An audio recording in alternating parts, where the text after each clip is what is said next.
Thank you for everything. Thank you for the good and thank you for the bad. Thank you for everything. What of another Predestined for Light broadcast here documenting the downfall of society as a whole. You know, I hit a lot here on two nations a lot. The nation of America, and tend to talk about Israel here recently because Israel is not a physical place under this. If you're spiritual, if you're physical, then it is a physical place, but that's not what there's been 2,600 years ago. There's no physical Israel. When he's talking about physical, he's not talking about physical. This is just, it was all blotted out in the handwriting of ordinances in the book of Colossians 2 and 14. So this is all about what he says. It's not about what you say or anybody else or anybody who has the money or doesn't or anything. It's about the agape. It's about the love of the Father. And if you love him, then you do what he tells you to do because he makes you do it. So thank you for that truth. Thank you for the opposition, polarity, positive, negative. Thank you for a left and a right brain, not just one sided. So we had another couple solar flares and they were larger. And so this is going to scrub off that magnetosphere. I can already feel the energy coming in from the sun. I mean, there's, it's amazing that I talked about this time and now we're here. When my son was very young, wasn't even a teenager yet, I told him about these exact days that we're living in right now. And he's 25, so that's over, you know, 15, 16, almost when he was, I remember talking to him when he was real young about how the sun would change and we would see the Father in the stars. He would send his Son and we would see him. We would see it. And I just didn't understand what I was saying because he wrote what was in my heart. He wrote everything that I'm supposed to say and everything that happens, and people can't come to that, and that's okay. It's not for everybody. You know, very few people can come to the understanding that God creates everything. It says that, and they can make up a million excuses, but they'll all pass through that book of judgments. Everybody who's ever lived will pass through that judgment. Not what anybody said on this earth. You will be judged by the law that you go by, the agape, the shem, the authority. So thank you for that authority, Father, the written. We're just seeing an unwinding of time and space, you know, that you're in your time and your space, and it's all part of this book. It's scripted. He spoke all of this into existence. Prognosco, from the foundation of the world, created two, a good and an evil, vessels of wrath fitted for destruction from the foundation of the world, and vessels of mercy, those he chose to pull to their hearts, to continuously fill it up with his light and push out that darkness. Because the word of God says continuously filled. That means it wouldn't stop, it would overflow.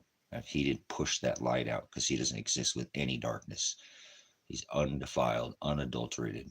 He doesn't exist in flesh. The flesh is what makes us sin. Cut it off, circumcise the outer flesh, the outer law of the flesh.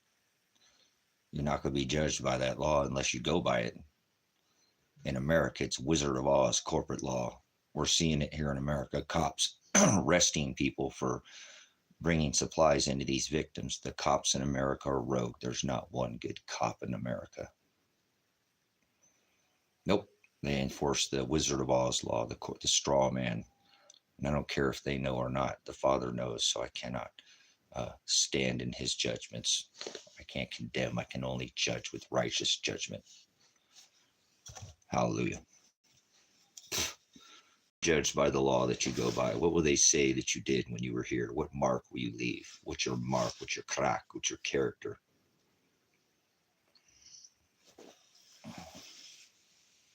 What's your decamai? Put your hands up. Who do you love? You love herself. That's what the word says. At the end of the days, their pornea, or their agape, will be pornea. Why aren't they telling everybody? Why doesn't everybody know that? It tells us that. Well, guess what? We've already made it to the new age, but 99% of the world's back there. Something smells a little fishy. Deception, Pisces, age of deception, all these orgy calendar worship. Everybody worships the orgy calendar. They're lunatics. Not all the world does it. Everybody's okay with that. Nobody's okay. Like, hey, wait a minute. The calendar's not. What are all these extra days added? Why are we banging pots and pans in the middle of the winter, saying new year, new life starts in the spring? But it's okay. It just goes on. But remember, you be judged by the law that you go by. So go ahead and go by your twisted lunatic lifestyles and celebrations. And it's not for me. It's just righteous judgment. Don't shoot the messenger. No fiery darts will penetrate this armor anyways. No worries. I have a protection that he gives me. It's called the daily bread. Daily cross. So the armor of this rock, time, place, space magnetosphere is it's going to get rocked again, and it's going to keep melting away. The skies will roll back like a scroll. Yes. So expect some auroras. Hopefully this will wake people up. It didn't last time. Auroras are not a good thing. It's a more of a normality to see them towards the north and the south. Like he'll send the angels to the four corners of the earth, the north, the south, the east, and the west.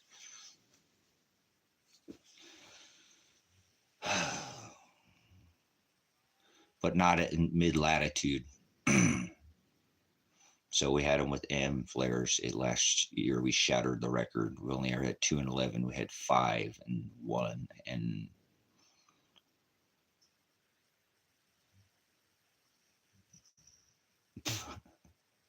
Jimmy Crackhorn, nobody cares. So this is just a broadcast, sowing seeds, the documentation of the fall of society, as it says in the book, the great falling away from his agape, his Shem, his love. So we saw these apostate nations going against his covenant 2,600 years ago. It's old, forgotten. It's new. It's not the Old Testament, but we got to blow the dust off this new one because it was 2,600 years ago that he made this testament with the ones he'll call out, the vessels of mercy at that wedding. It's all about the inheritance you inherit at the wedding. That's what it's all about, the inheritance, the wedding. That's all it's about. I'm not stuck. The inheritance, the wedding. That's all it's about. It's Elijah. It's the Lazarus. It's Jonah. It's Christ himself in darkness, 3 days, and then rose. Hallelujah. The inheritance, the lifting. Let no man take your crown. He said, that's the inheritance. That's your prize. Those are the vessels of mercy that are written in the Lamb's book of life. But he said, if you add, you receive of all the plagues, even a jot or a tittle. Yo, that's like a period or a comma or one letter or one, don't even add a word.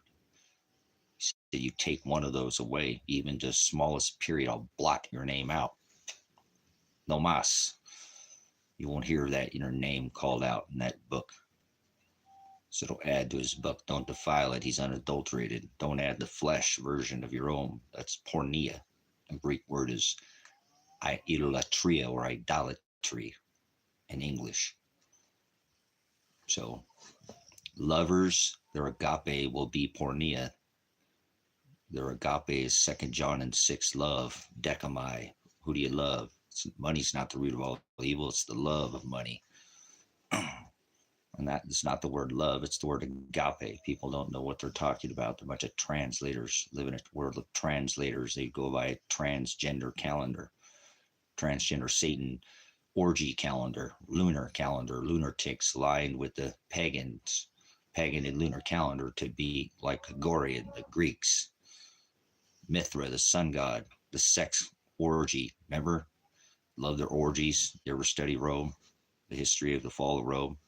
Rome never died. The head and eagle coin, here it is today. America. You got one right here, don't we? Oh, look, it don't even have an eagle on it anymore, does it? Stupid freaking nonsense. All right. So, more documentation. Police officers, every one of them. I cannot wait till the Father passes judgment on these Wizard of Oz cops, thinking they're a bunch of wizards or something, go around enforcing corporate law. They're like monkeys running around. A little freaking cackle laugh. All of it. It's just Kamala, who are a purple people eater. The whole thing is just not. Yeah, but we're in the apocalypse now. P. Diddy, Sean Combs can't hide the lies anymore, can you? This is it. Whoa. Whoa. Better watch it. There goes all the Hollywood weird. Holly Rock. He said he is the Petra. You better not build your house on sinking sand there, huh? Might just fall right through on you, huh? How you doing, puppy dog? So what are you doing about this pinch, this celestial pinch? He said there'd be giants in the land. As in the days of Noah, there were giants in the land. They came upon him like a woman in travail, labor, pain, sorrow. So here we are. It's already just, look at that whole scrubbing of a whole livelihood's gone, whole lives. There's so many more missing people than they're talking about. That's why they won't let you in. That's right. This is it. Lifting of the veil. They're not hiding it. We already came into that age at the 12,000 years, sixth extinction event, 12/21/2020. Boom! Welcome to the new age. So they're not hiding in Bohemia Grove anymore, out in the middle of California, burning big old Moloch statues. They all meet in Davos, Switzerland. And they got their guards to guard. Yeah. You live by the sword, you die by the sword. I hope you understand that. He said, sell your cloak and buy a sword. It's not a physical sword. It's a spiritual. It's supposed to cut like a knife, not feel good. So remember, he said, I'll bring the 4 swords against you if you don't agape me, if you don't love me. The sword, the famine, the pestilence, and the beast. Boom. Everybody's sleeping in America. The Trojan horse has already been rolled in. By the millions. 50 at least. I'm pretty good at the math. Don't mess with the numbers with me. Don't play around. This ain't no game. The numbers don't lie. If you look at a person, get you, look at you, connect you for a second. The eyes don't lie either. Most people really look at you like that. They'll look next to you or look around. You can see right through them in about 30 seconds. You can see like they could become opaque like a ghost. There ain't no such thing as ghost. There's no such thing as demons. No such thing as aliens. Nonsense. Project Blue Book. Much? I thought it was Beam. No, it's Do Me Baby. Do Me Baby. When's going to be the next Do event? Ooh, when are they going to release the John Connor robots? Are they Elons? Are they, we're doing a welfare check. They won't answer the door. We'll just send in one of the Boston Dynamic dogs or the DARPA dogs. Huh? Interesting. They're like they released from a lab. They don't know who they are. Maybe they're the dragons. Maybe the dragons will start dropping robots too. But you're not even caring about the 50 million people here in the country, America. that, well, outside the walls, it'll be written later in history. Now people know, but later outside, they'll definitely say that America was the bad guy, not the good guy. So if you live in America, you're the bad guy. Just so you know, you're not the good guy. I know I'm one of those bad guy veterans that do bad things for the military. You know, and so people are supposed to be having those constitutional republic, Bill of Rights, Declaration of Independence. This made this country different. But not anymore. Stand on the X, act like children, put on your face diaper, shut up. Ah, flatten the curve, shut your business down, all that nonsense. What are you going to say about you when you left this rock that you did over the last, you live in America? I'm speaking of un-Americans, divided states of America. What did you do during that? How are you doing right now? All this rogueness with these jackboot thug cops not arresting people for bringing in supplies. I ain't tried to cause an insurrection or anything like that. I ain't caused no freaking violence. I'm telling you to use your mouth. Start calling these jackboot thugs out. You're going to be judged by the law that you go by. You go by this Wizard of Oz corporate law, monkey man law, this monkeys, flying monkeys, bunch of horcus corpus, hocus pocus. You straw man. Are you a straw man? Because God's going to judge you by it. If you go by the straw man law, you're going to be judged by the straw man law. I used to enforce that law as well as as military police, you know, federal. So I'm not worried, but at least I'm going to speak up about it, not just go down silent, be the silent majority. Oh, what'd you do in history? I was,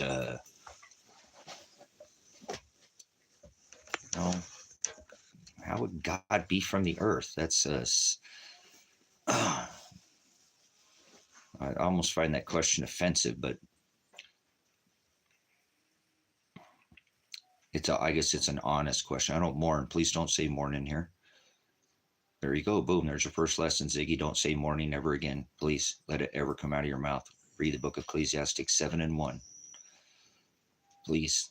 There's a lesson for you. There's a lesson for everybody. Please don't come in and ever say mourning again.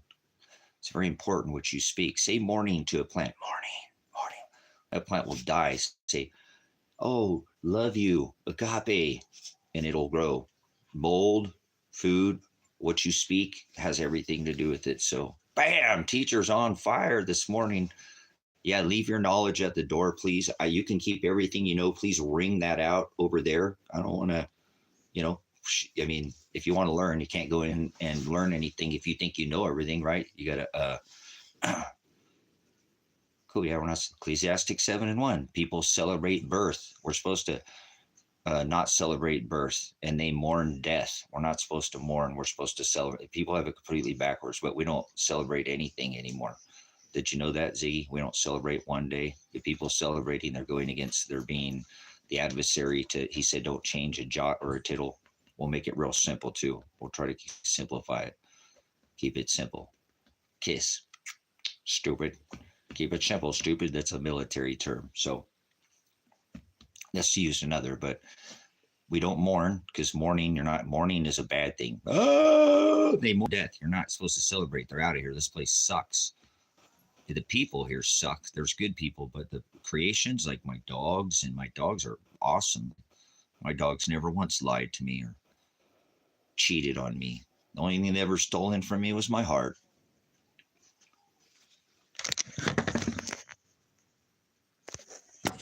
I think they need to go outside. Hold on. It's that time for puppy time. So please don't mourn. And if you can say it if you want. I'll just remind you again.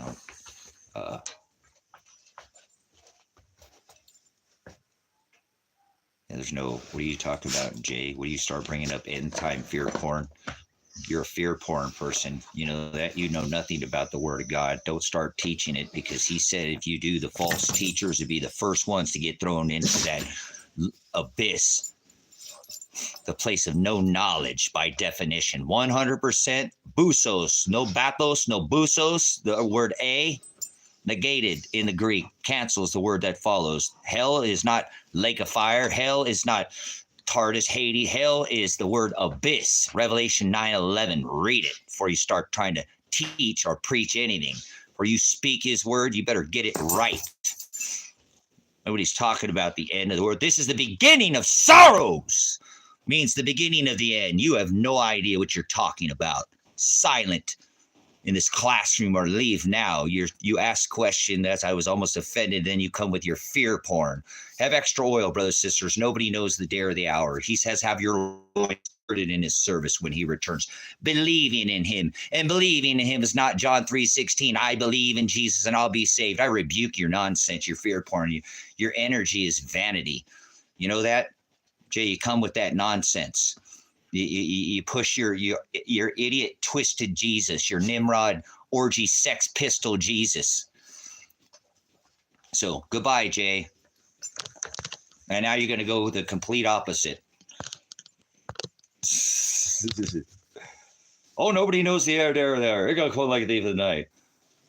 Acting like, oh, it's not far, it's far off. And then, oh, it's here. Jay, what a jerk off. Try to jerk your chain one way or the other. Did you see that?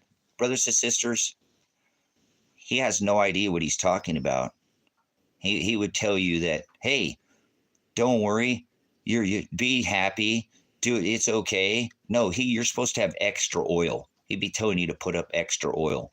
He'd be telling you about sorrows, birthing pains, explaining to you this is not the end, but the beginning. Things are supposed to get a lot worse, and they're a lot far. We are way far from the end of the world. So that fear porn crap would not be allowed in this classroom. You push that fear, you don't have any documentation.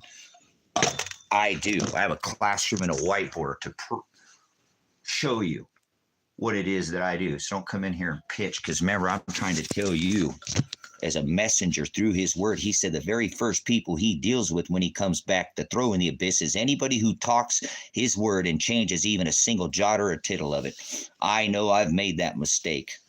I know I'm not worthy of his word to begin with. But whatever, he chooses from the foundation of the world his bride, the beginning and the end. So he knows the Alpha and the Omega. Omega is the letter O in the Greek. How much you want to bet Jay doesn't speak any Greek? Olegas. None. How about that? That's a teeny tiny, no, probably none. Or froward, he just twist and pervert, act and perverted the word of God. Just come in here and try to get you to believe something. Believe is not a thought in your head. You can't think.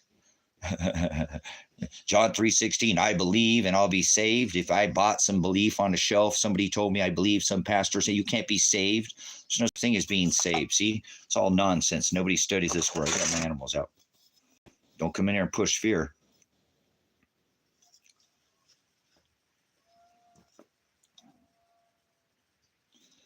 Oh, no, I just don't want anybody, brothers and sisters, already twisted the word, thinking because he called me to him. Oh, I'm bringing the people to God, and I had my heart was in the right place, brothers and sisters, right? No, he said the heart is continuously filled with wickedness, and the road to hell, the place of no knowledge, is paved with one block, brick at a time, things that we don't define. You have to define the word, or it's just been changed. That's called translation. Transliteration is the definition without any literal change to the text or definition. Translation is your own version, and that's what God hates. That's the Greek word porneia. Idolatry, you're giving it your own version. Self, distributive lies or fortunes to self. Nobody defines anything, so try to make it, I don't want people pushing fear. We are just beginning to what is going to be a lot more intense, and it's going to continue for some time. Nobody knows the day or the hour, so you need to start telling people, hey, might not be a bad time to go get a little more TP for your bunghole here before. Look, they just got a lot of stuff got wiped out in the United States, and that was a weather event. That's all I've been trying to get people to prepare for is their spiritual house and weather.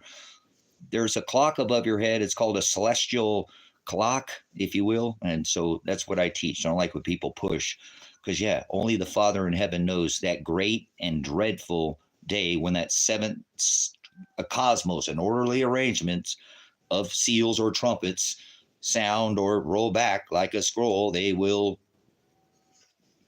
Great. Dead rise. It's taught in here, so don't sit there and push fear.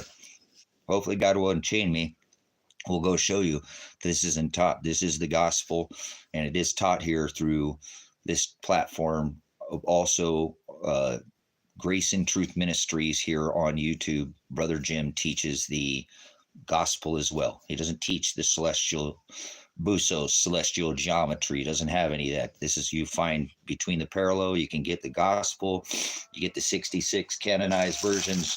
There's only one book you should be studying. If you have, everything else is trash. You need to study this in the language, interlinear, meaning both languages, both Greek and English in the New Testament. This book, this is what it's all about. The Old Testament's very important because he blotted out the handwriting of ordinances in that book, but the 613 laws, statutes, commandments, the laws of the flesh. He didn't abolish law. He fulfilled the flaws of the flesh.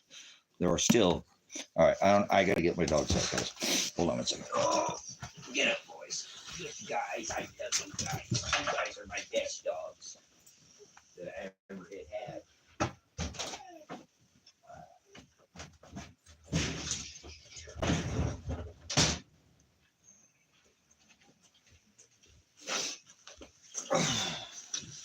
Oh, wow. We got the reverse sunset going today. I love it. Our sunrise right now, the sky is blue in the west and the sunrise is over in the east. So it's a reserve. What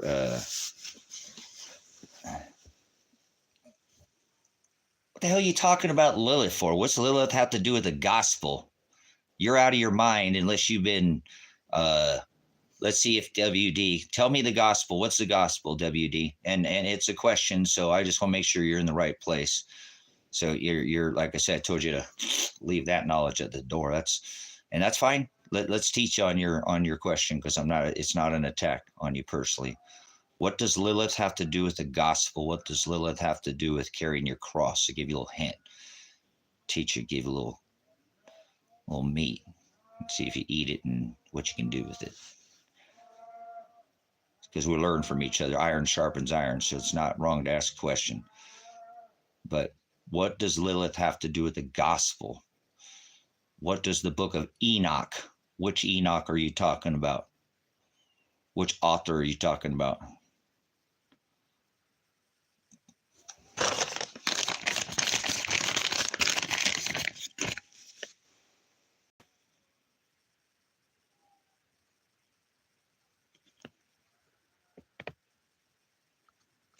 Water filter.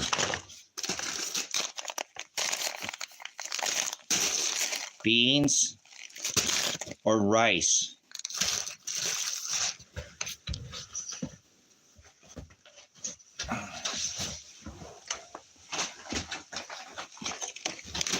Long-term food storage. We're not talking about anything out of the 66 canonized books or the gospel. Everything else is nonsense. You're focusing on stuff that'll all be revealed unless you can speak out the gospel and teach the gospel. I asked you what the gospel is. All right, so long-term food storage. How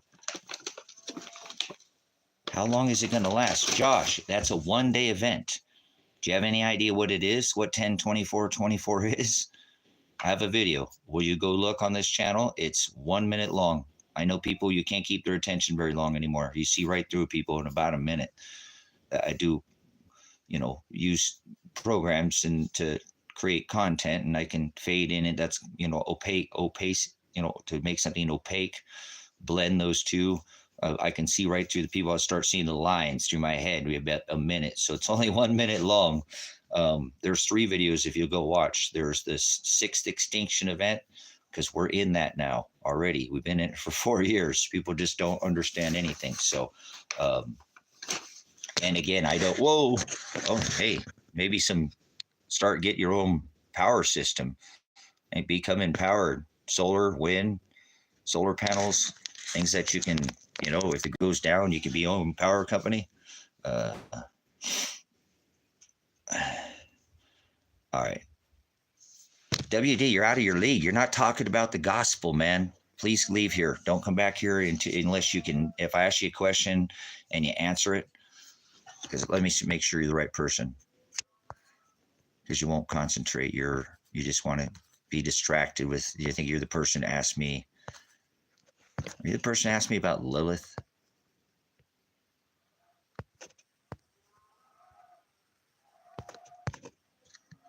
So, unless you can teach the gospel in here for a minute, I'll give you the classroom. You're out of your league. You don't know what you're talking about. You're a religious idiot and you're way out of your mind. It's only about the gospel. There's nothing else. Tell me what a daily cross is. Give you one more chance. Tell people how to take up their cross. Teach WD now or please leave. You're interrupting this classroom. Somebody asks a really good, important question. What do they do for what's coming? What's happening? Things that are not real. Who cares about Lilith? I asked you to stay on subject.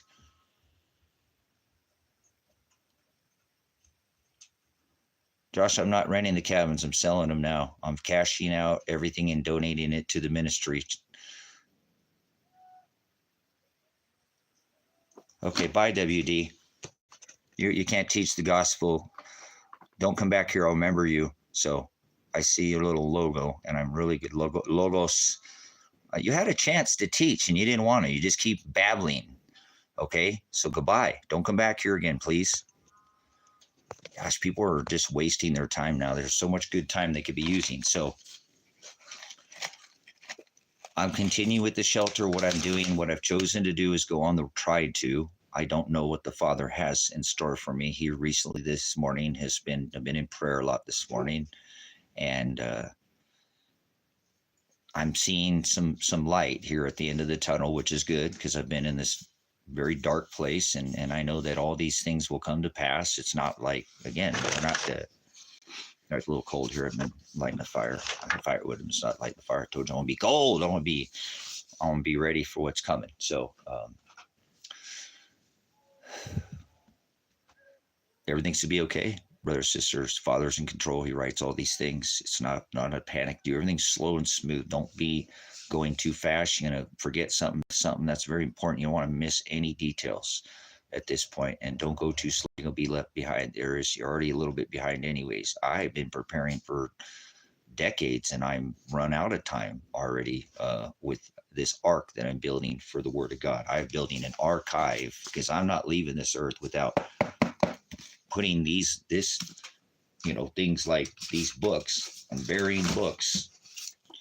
So I'm hoping I go on the road soon and go to wherever I can get more books, because I'm out in the middle of nowhere in the country. I can't get a lot of access to all kinds of information because I have studied for decades, reading books, through articles, blogs, using every tool I can to study historical record. I'm not going to go teach this right now, but it's simple. Right side of history, left side of history, out reality. The victor gets the spoils. You read history out of a book. That's his story. He got to write it because the victor got to shut up. He got left out. That's the left side. The loser, the right side. The winner writes the history. Loser gets left out. Left side of history. The reality, you got to be able to read between the lines. The devil is in the details, brothers and sisters. So after studying, I know that the best thing I could do is put this word in the ground and bury it as deep as I possibly can, so that someday, if God doesn't want it, it'll all be destroyed anyways. But I am not going to leave this earth without making an attempt, because people paid their time forward. You ever heard the term pay it forward? Pay it forward, pay it forward, pay it forward, pay it forward. You're not getting it. It's already happening, Homestead. You're missing the boat, man. You're missing the boat. There's not a Debbie Downer. There is no thing. I've already said nothing on that day. We're going to see October 25th, 2024. Stop with that nonsense. And it's an okay question, but you guys are out of your minds. We're already in the sixth extinction event. This earth is already being torn apart. Whether they're doing it with help or assist or anything, we're already seeing reverse lightning river. We're already look up of this. You're fine, Homestead. That's fine. But you're just concentrate seriously. I never ever once said that day was an event, that this is an alignment that has happened before. I'm bringing your attention to these are the same alignments You're more homestead than you probably are spiritual. This is a spiritual thing. There'll be giants in the land. It's and it's fine. Maybe you are more because you come back here, but this is a spiritual thing, not some end of the world nonsense like you once. All you people don't understand. This is a tapestry of events. This same thing. That's why I do all this stuff on the board so you guys can see these things. You people put this individuals that's not. It's gonna be exactly like that. People are gonna do that. It's gonna fall asleep. It's gonna pull back. Hey, listening.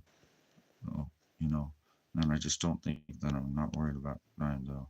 For God's word, the judgment, I feel like a loser sometimes for falling. Yeah, cool. So no worries, Homestead. I'm a tough guy in here. I don't sit here and like that. I mean, see, we don't mess around with each other. Thanks for keep coming back, and thanks for your continued, but it's not. This event will happen, and we're already seeing the effects. We have a problem when we come connected and also when we disconnect, and then also come into this. I'm done. I told you I'm over that because I'm tired of this with people. And that's not you. I'm just tired that people don't get. Nobody knows. One day he's just going to bam, and it's going to be over. That's it. It's not going to be like that. That's what his book says, like a thief in the night. But those thief in the night also lets us know that he attaches these things such as sorrows, birthing pains, all this word, this teach, all these things that I get to show you, Celestial. What do you mean I'm going to do that? Day doesn't happen. So you got it all wrong. Oh, you've had it wrong because you're already missing. We're in the 6th extinction event. And you, maybe if you have a homestead, you already know, I can make it through this. This ain't as hard as people think. Many people made it through a lot of hard events. So I'm going to go ahead and step out of this. If you truly have a homestead, you just don't have it in your name. And I don't think I've checked out your channel or anything, if you produced any content, but it's a homesteading. So on just know the lining. It's just, I don't think that I'm going to be able to change anybody's mind. I've already talked to them in blue in the face. The only people on here. Yeah, you're not supposed to change anybody, Homestead. See, I know that you're not spiritual with this channel, and that's fine. It's more of an entertainment thing for you, and that's totally fine because I've never told you to change anybody. I've actually thrown myself out in front of you guys like a front of the train over and over, said I've made these mistakes, going out thinking I was bringing people to God. So thank you for your testimony, Homestead. Keep it coming. You're welcome to keep talking. I'm not jumping on you. I just appreciate it. So people always I got to remind that to myself too, because we do. People have their own version of life. That used to scare the hell out of me because I didn't want to be here since I was young. This minute I got in this flesh, and I'm not the first person to be on this rock. My mother was on birth control, and I wasn't even supposed to be here. So it was absolutely, dark. Absolutely. I love this Arrow brand. This is a fabulous. I own 3 of them. Get these. Buy this really good brand here. This Eco Max. They're expensive as hell. But you put it on a freaking hot wood stove. It's got plastic wiring. This thing almost $200. I can't afford nothing. That Eco Max fan. I'm not running my fan, but definitely get a wood burner. Look at my little sampler stove there. This is a true buck. This is a true sampler. Move over, easy bake oven. True wood stove. Boom. It's my little medicine cabinet. It's what I use it for. I wish I had a good place to put the underground shelter like when you have the weather, which is always possible. That's right. No, but go small. Now listen, Homestead, go small. Go small. Go small, man.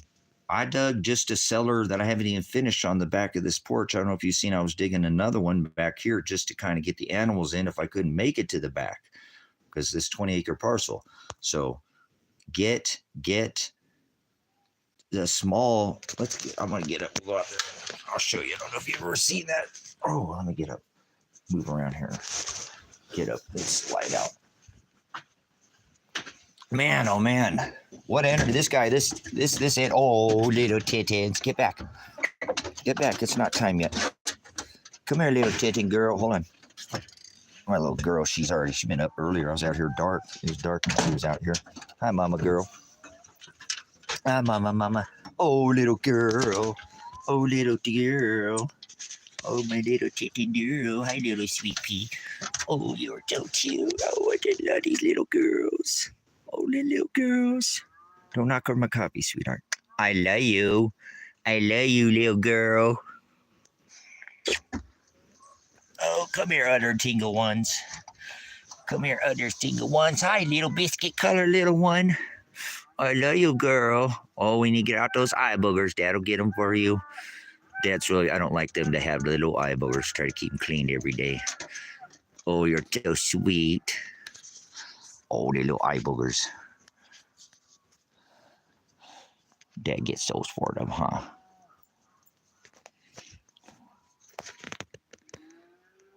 Oh, Dad got him. Dad got him. Come here, you sweet little thing. Come here, you sweet little thing. You look like your mama. You look like your mama. Mama. Juniper girl. Juniper girl. Hey. Hey. Psst, psst. What you doing, mama girl? What you doing, sweetheart? Dad loves you. Are you waiting for your babies? Are you waiting for your babies? Hey. What you doing, sweetheart? Just a baby kitten. Look kind of like her mama. Or so cute. Oh, we got a little eye booger too. All right, there we go. Oh, she's so sweet. She's a sweet girl. Oh, she got skinny face. Where's your sister? Where's your other sissy? Come here, the little fluffy one. You guys hear them cows out there? There's your boy. Boom, there he goes.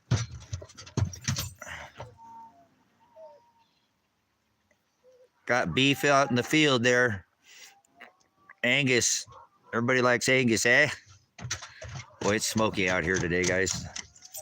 Not as smoky as it has been, but... What?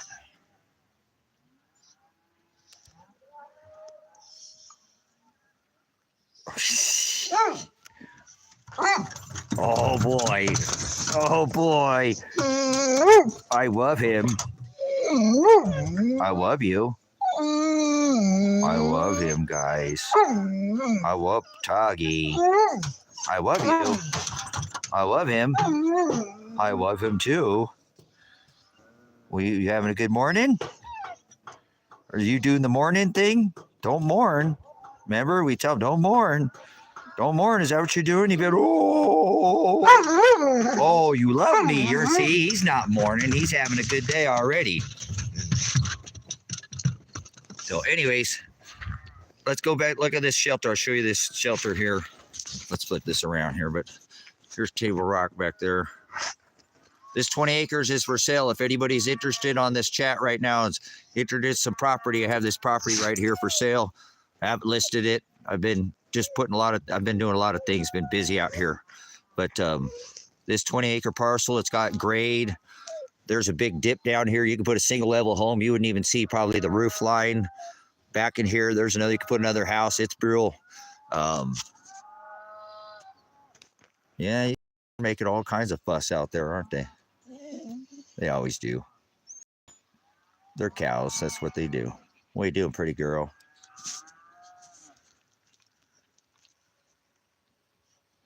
Would you look at those eyes? To fall in love with those eyes. All right, let's go take a walk back here. I'll show you the shelter here. Well, I need to get to this. Nope, here comes the other kittens following us. Oh, boys, what are you doing? Look at them go. Look at them go. Look at them go. Oh, you guys are happy boys. Oh, boy. Oh, boy. Hey, guys, you think you're a puppy. He's almost 14 years old now. Has a big, or you got to get him. Uh-oh. Here comes Mr. Pants. He's stalking them. They think we're going out the gate, but we're not going out the gate. Look at him. He is freaking so fast. What are you doing there, kitten girl? animal paradise out here for the kittens. What are you doing there, Panda boy? What are you doing, my Russian kitten boy? Huh, boy? What are you doing? What are you doing, big guy? Oh, here comes. You guys gonna get up there? They love climbing up on the woodshed that I haven't. But I got to get this thing done.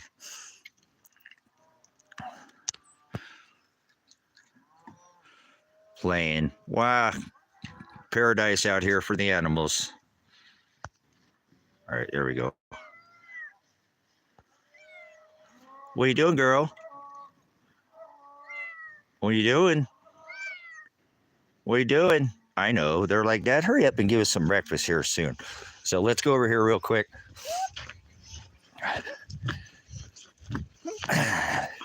And show you, because I haven't finished this, and some of these boards, I got some of these boards now over it, make sure covering it. But this is one that, oh, let's move these boards here. Hold on. Just didn't want to climb over this here. All right.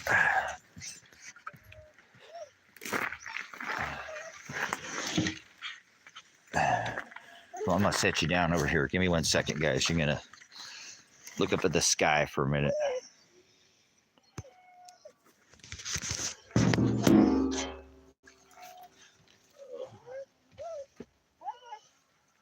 Stop whining. I'll give you breakfast in a minute. You're so impatient. You're so impatient.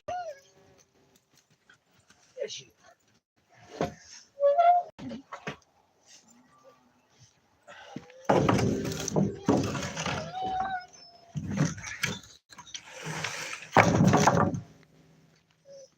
Stop whining, Pants. Quit being so boisterous.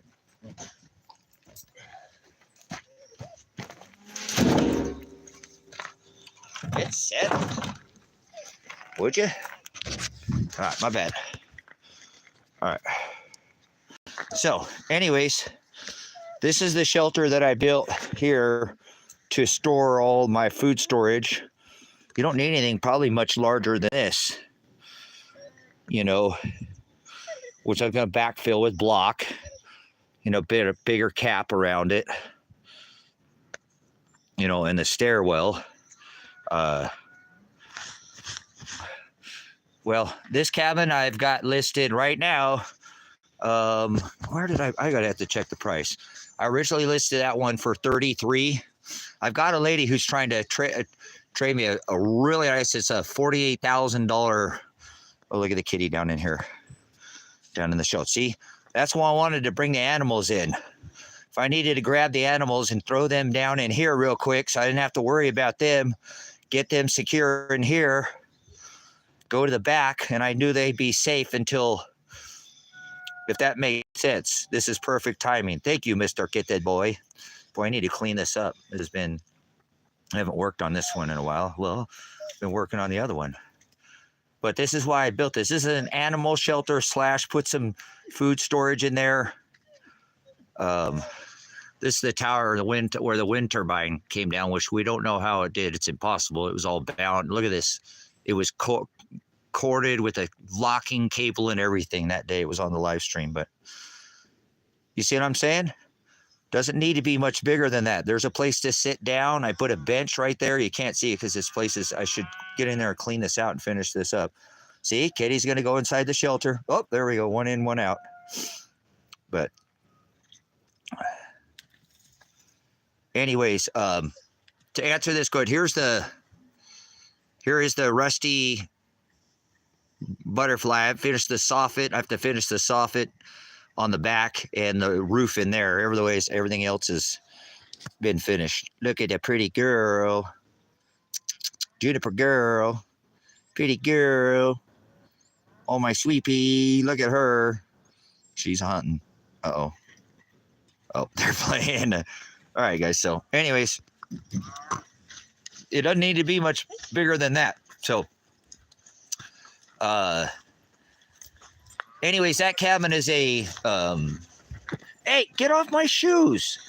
Just stepping on my toes. They haven't had their breakfast, so they're a little beside themselves. But, anyway, let me get back over here. Woo, it's a little chilly. I gotta go back inside here for a little bit. Warm up. Stop whining, you little knucklehead. It's a whiny boy. But anyways, I do have this other property for sale. It would have to be, like I said, I'll be kind of selective on who. That's why I haven't just thrown it up for sale, because it's still something I want. It's going to be I'm donating everything I have. This property here that I'm on and all the work and everything, this is all going to get donated to the ministry. And yeah, so I want to make sure there's a pretty good neighbor next to the ministry. It doesn't necessarily matter because there's 20 acres. It's a large enough parcel. There's enough room. 20 acres is a lot of property, you know. I only ever wanted 5. I have a 5-acre parcel for sale too, on the Facebook Marketplace. That one's listed and all the amenities and whatnot. But anyways, I'm gonna go back inside, guys, till it warms up here. Just wanted to show you, you don't need, that's freaking crazy. This water this morning was not frozen, and now I came out here and now it is. Come on, you can come inside. I'll get these animals fed, guys, and he's just a little beside himself. Oh, it's freaking chilly. Oh, let me take a sip of this coffee.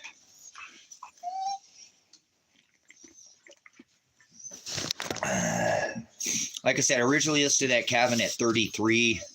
It's a one-off, completely custom. It's all the materials are all sourced from all over the state of Oregon. A lot of it is older, very old, rough plank. You know, no, I didn't choose. I've been choosing not to do a fire. I could, and I have plenty of wood, like you said, but I'm trying to live cold. I'm getting ready for what's coming, man. I don't want to sit there and get my body. I'm getting winterized, okay? I've been through Arctic training, and I know I'm gonna. My fingertips are cold a little bit because I was just outside. Got to harden your body. Cold's good for you. It's really good for your body. So, like taking a cold bath or whatever. So, no woods. I've done a couple already because it's been cold enough in the mornings. It just in the morning. It's right now. It wasn't that cold, but in the morning, I've been trying to tell everybody I've noticed this change. The cold used to get cold overnight. Now it gets cold in the morning. I was just out there earlier. I checked that cat's water. I was like, oh, cool, because I got kitties outside. I've been kind of winterizing them. If they go to barns or whatever, I don't know which homes they're going to go to, but cold water. Yes, it does. Yes, it does. So cold is good for you guys. I know it's not comfortable at first, but it's good for your body. Don't overdo it if you don't know what you're doing. But cold hardens us, guys. Cold hardens our body. And that's why I've been through extreme Arctic training, mountaineer training. Yeah, it's good. It's good. It's good. It's good for you. Cold's good for you. It is. It gets your body doing what it needs to do. It's part of your circulation system. We're all thinking about all this connection, you know, it's very important. So good that some of you guys do. Now listen, guys, isn't that crazy that we have become so accustomed that people become accustomed being 70 degrees and their houses, that if they came into a time like this, they would die without their climate control. If they had just hardened their body, they'd have been fine, and take some precautions, you know, they'd be fine. But they don't, and they die. They climatize themselves like that. So it's better to, harden our, you know, see, there's that one guy who runs around and he just takes ice baths. He just runs around basically naked in the snow all the time. Not necessarily, but just runs around it like it's nothing, you know.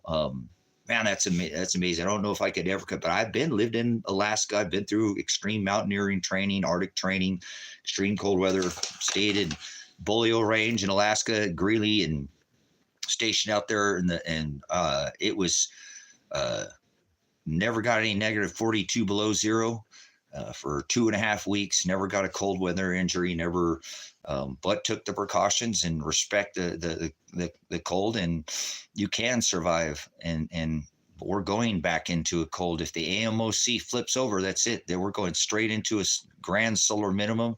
And this place will turn right back into a cold rock like it is 97% of the time. I've already showed you that on all the graphs on the live stream the other day. we debunked this plant food CO2 nonsense and then showed you the graphs of the 400,000 year cycle, showing you that all this is, we only have blips of warmth time, and people have always made it through these colder periods. Actually, the cold people, the climate does go, the population does go down during the solar minimums, but those are the hardened people that make it through. And it is what it is.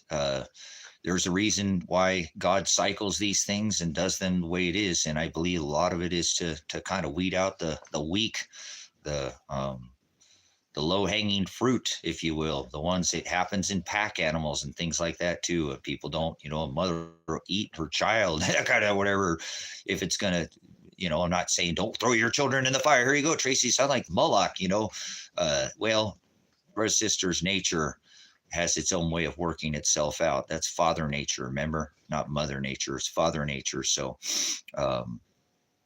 it just, that's the way it happens, brothers, sisters. It sucks. I know I don't like to see anything, to succumb to death, because it sucks. I mean, things want to be, but it's just the way people die every day, brothers, sisters. I'm not down to downplay death in any way, shape, or form, but what God has written is always that same thing. He always, the low-hanging fruit always gets picked. That's just the way it works, and in nature, it puts the larger whole in jeopardy to have that weak link. It's better to cut it and to cut it at the root, if you will. So, like I said, you're sounding kind of pagan there, Tracy. Sounded kind of Republican, sounded like the U.S., but no, brothers, sisters, that's just the way the Father's designed things. He knows what he's doing. He does all things after. That's why he creates evil and good. He doesn't just create good. He creates every single thing that's on this earth. So that's what we should be doing, is more admiring all his beautiful creations, and we're all warring with each other, doing just the most nonsensical things. There's children that die every single day on this earth, as 8 families have gobbled up nearly 50% of the world's wealth, and that is insanity.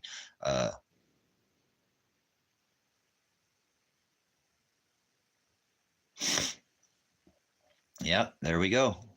So, yep, he got to go be with. He's not going to have to see all this filthy things that are about ready to come. Hallelujah. Praise the Lord for taking whoever that man was, and hallelujah. What a lucky man. No, it's not luck. Remember, no such thing as luck. He was written to go when it was his time. So anything could happen to us at any time, and we need to, remember that. Even I do that during the struggles, to try to remember the good things that are still here with us. And a lot of that too is Father Nature. So the weather, you need to embrace it, and embrace the weather, and embrace the things that's around you as much as you can, even though it's a constant struggle. And then for something is,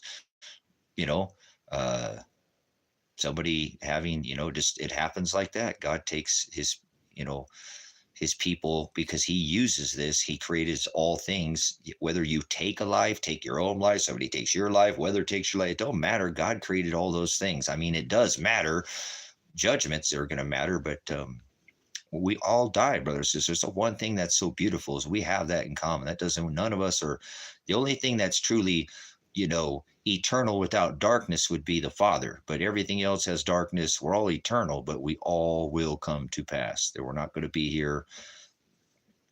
He's going to burn this place with fire. He will reset this. So the best thing that you can do when somebody passes is to, edify yourself for the fact that they got to go rest and not be here for what is now amazing, but just absolutely hard to witness times. I mean, this is I don't pray for death, but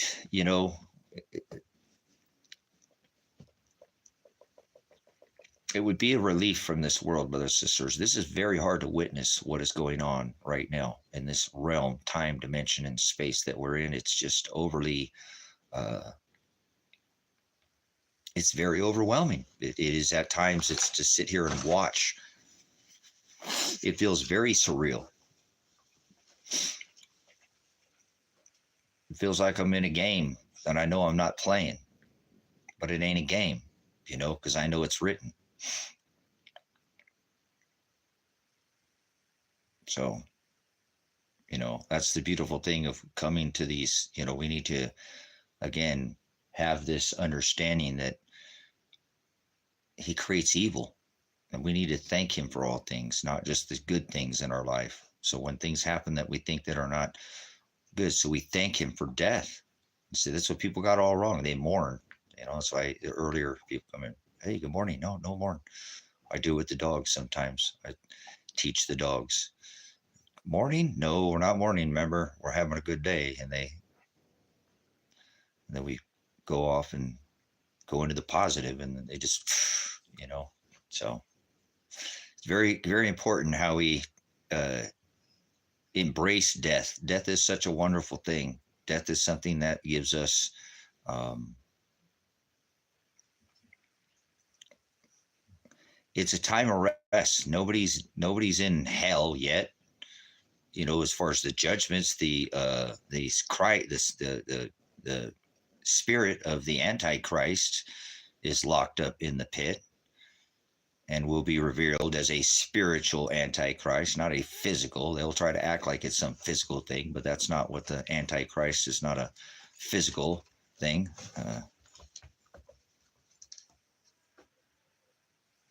There we go. I wouldn't want to live in no old folks home either. I just want to die. They treat people horrible in some of those homes, especially if you don't have good care for them. And people are brutal in hospice and stuff. They just don't. I mean, it's not an easy job. Hospices is such a hard, imagine cleaning people up and, just having to deal with. Hallelujah. Father took him, gave him time to rest. You don't have to sit in no home. Hallelujah. Thank you for the testimony. Got to go sit and be in rest until whatever his judgments come, when that great and dreadful day of the Lord comes, when he raises the dead out of the ashes and the dust, and we will all pass through that book of judgments at that time. Everybody who's ever, the only people that are with the Father now are the people who do not need to, have never sinned. And there are people right now on this, that have never sinned, but it's not like you're thinking at all. You probably think some kind of saint or something. You want to see what a saint looks like? You ever seen anybody born with a disability? Might be in their 30s or their 40s or something. They still break things and still do all kinds of, cause all kinds of things. It makes it hard on people, but they don't know what they're doing. They've never sinned in their life. That is a saint. Those people, when they die, they're with the Father. Otherwise, we all have to pass through judgments. You must be innocent like a child to return to the Father. So, yeah, that's a saint. Somebody with a disability. That's, people don't realize that what God wants us to be like. Are you serious? Yeah, like a child, not even thinking of this flesh, not even knowing what we're doing. So if you're going to be with him, you got to be like that. He doesn't exist in flesh. That's why he said in Paul to cut it off, circumcise the outer man, the outer woman, the outer law, the outer flesh. Cut it off. So nobody dies and goes to heaven. That's nonsense. That's childish idiocracy, stupid religious crap that I can't stand. That people make people think that people die and go to the sky. Nobody ever goes to the sky. Heaven is not in the sky.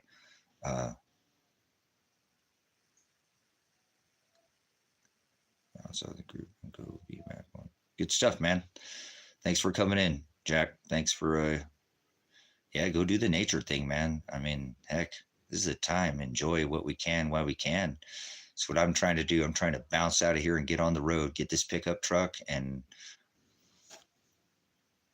nice knowing you, society, for a minute. Like, I'll come back in from time to time and check on the ministry, check on the church, do a little restock, refuel, but I want to go catch fish. And throwing a pole in the water in a dozen years. Set some fall traps, eat some wild game, V1, pick some, berries, find some mushrooms, do some things I haven't done since I was in my 20s, teenager, enjoy life, live like I'm a teenager again, I guess. Huh? Be like a child to return to the Father. Innocent, he said, like a child. Try to let go of this world. I don't need it. There's nothing here for me.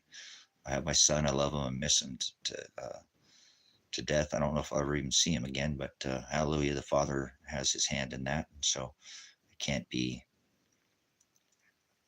concerned with what he's doing with him and my daughter, but it's okay. It is what it is. That'll all come. I've seen some light here again at the end of the tunnel here this morning. He said that these things are gonna be nor good or bad. There will be progress. Will be made soon. There's all these things have to.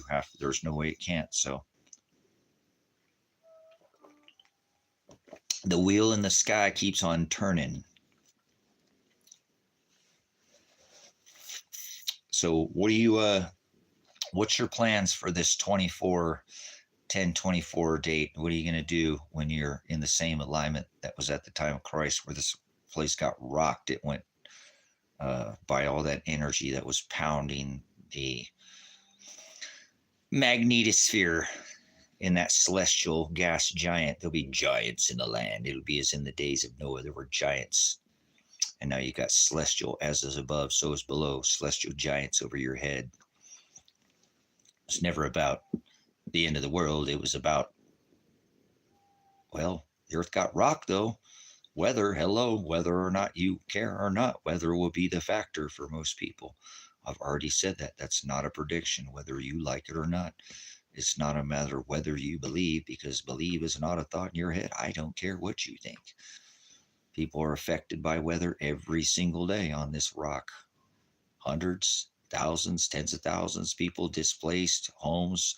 Look at what just happened back east, on the East Coast. I'm on the West Coast, the left coast. They're on the right coast. I ain't right, I'm left. War doesn't decide who's right. War decides who's left. Casualty of war is the truth. But these people over there's life were scrubbed, wiped off the map. Used to could. Whether or not it's coming to your neighborhood is just whether it's just a matter of time. How about hailstones? What are you going to do about hail? Revelation 16:21. Do you love that word enough to react to what it says in that word, or you just go along? Well, I believe everything's okay. I just got to go along. And now you got to put legs on faith. You got to. All right, Dad will get it and feed you guys. I know these guys are hungry. Hold on, let me feed my dogs.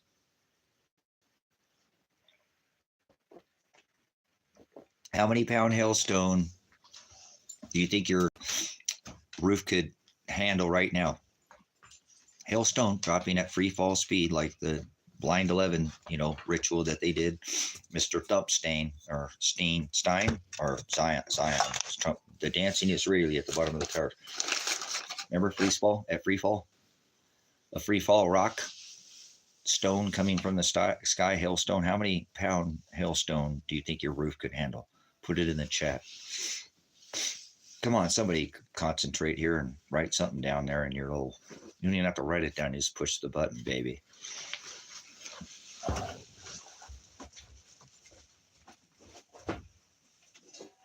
right, you guys, Dad, I know you guys are. You'll get to feed them little tiffins. They're out there being hungry kittens too. Dad should probably get something, get to work here for too long. I know it's too cold to go do the rock work I need to do. Huh? That I need to do. So I'll get her done. I don't have no more time. Or are you out of time? You're out of time. You wait. Your record is already open. Okay.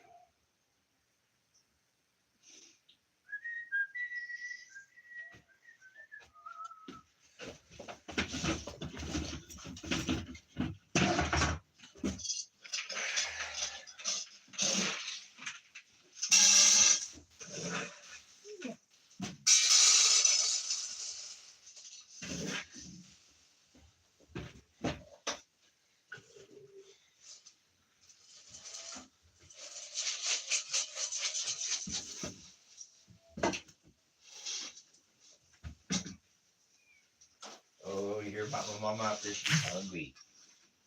She's hungry.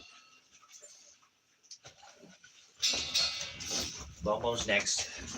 Bonbone's next. Boom, boom, boom, boom, boom, boom, boom. Boom, boom, boom, boom, boom, boom. Boom, boom, boom, boom, boom, boom, boom.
Get breakfast.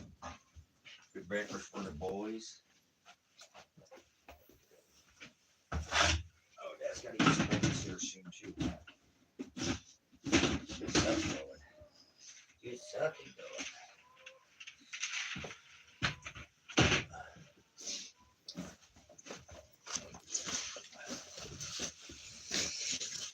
Oh, I wonder what the old temperature's going to be like today.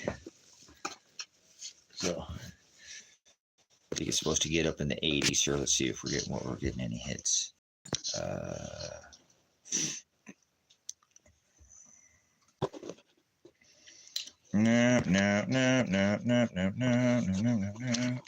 All right, nothing, darn it. All right. Guys, I better get off here, and I get to get some stuff up here for sale. Not in panic, but I've got to get things sold, and make some progress on getting this pickup truck out here, and I can't do it sitting on here. I mean, I got to repost some things here, and I hope you're doing what you need to do and have all your preps in place.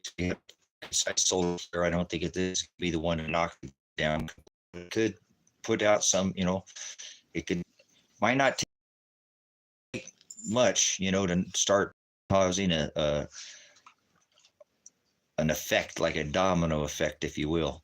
I'm already feeling it. I can see like a panic buying and things like that, a herd mentality where, if you will, that'd be a good way to put it. Something goes viral, it's going to catch like wildfire, and next thing you know, it'll take off. It'll be out of control. It'll be too late. You won't be able to contain it anymore. So I feel that something's clicked, and I don't know if you feel that too, but it's there. We're here. We made it to that point again, where I feel as if you should have already seen it by now. It should be very clear that you should be getting ready for weather and having extra just supplies and things like that, not as a panic buy, but a wise buy is to better to have and not need than need not have. So you can help another brother or sister out in need. That he loves charity, and so you can help people out. Little things make the biggest difference sometimes. So use your times wisely, brothers, sisters, right now.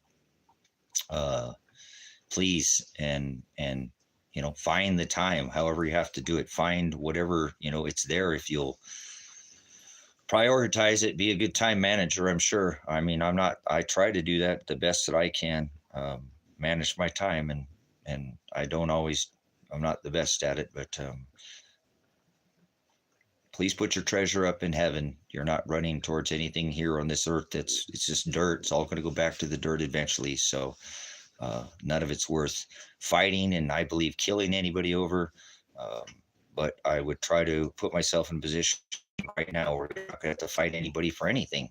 If you had that choice, would you rather fight, or would you rather flight and not fight? Would you rather have time, or would you rather have money? Some of these questions you need to start asking yourself. There are changes you can make to prepare yourself, not just survive, but thrive in this environment. The cream always rises to the top. That's the laws of Father Nature and Father Time. He takes care of these things. And please remember, a little leaven leavens the whole lump. Speaking of rising, so careful what intake. It doesn't mix. That's why he said sin, and darkness and light don't mix. So please stay in the Word. That's more important. Have your spiritual house and supply and ready, and hope that your service here is girded in his and not your own. And take your cross up. The gospel is more important than anything. Remembering the price he paid so that you would be lifted like Elijah. Hallelujah. And like Christ, from darkness into light, like predestination, the gospel. He chose from the foundation of the world who he bought and purchased, and he'll come back and redeem his bride. So I pray for the will of the Father. I pray that, hopefully, we've got ready news from going outside, that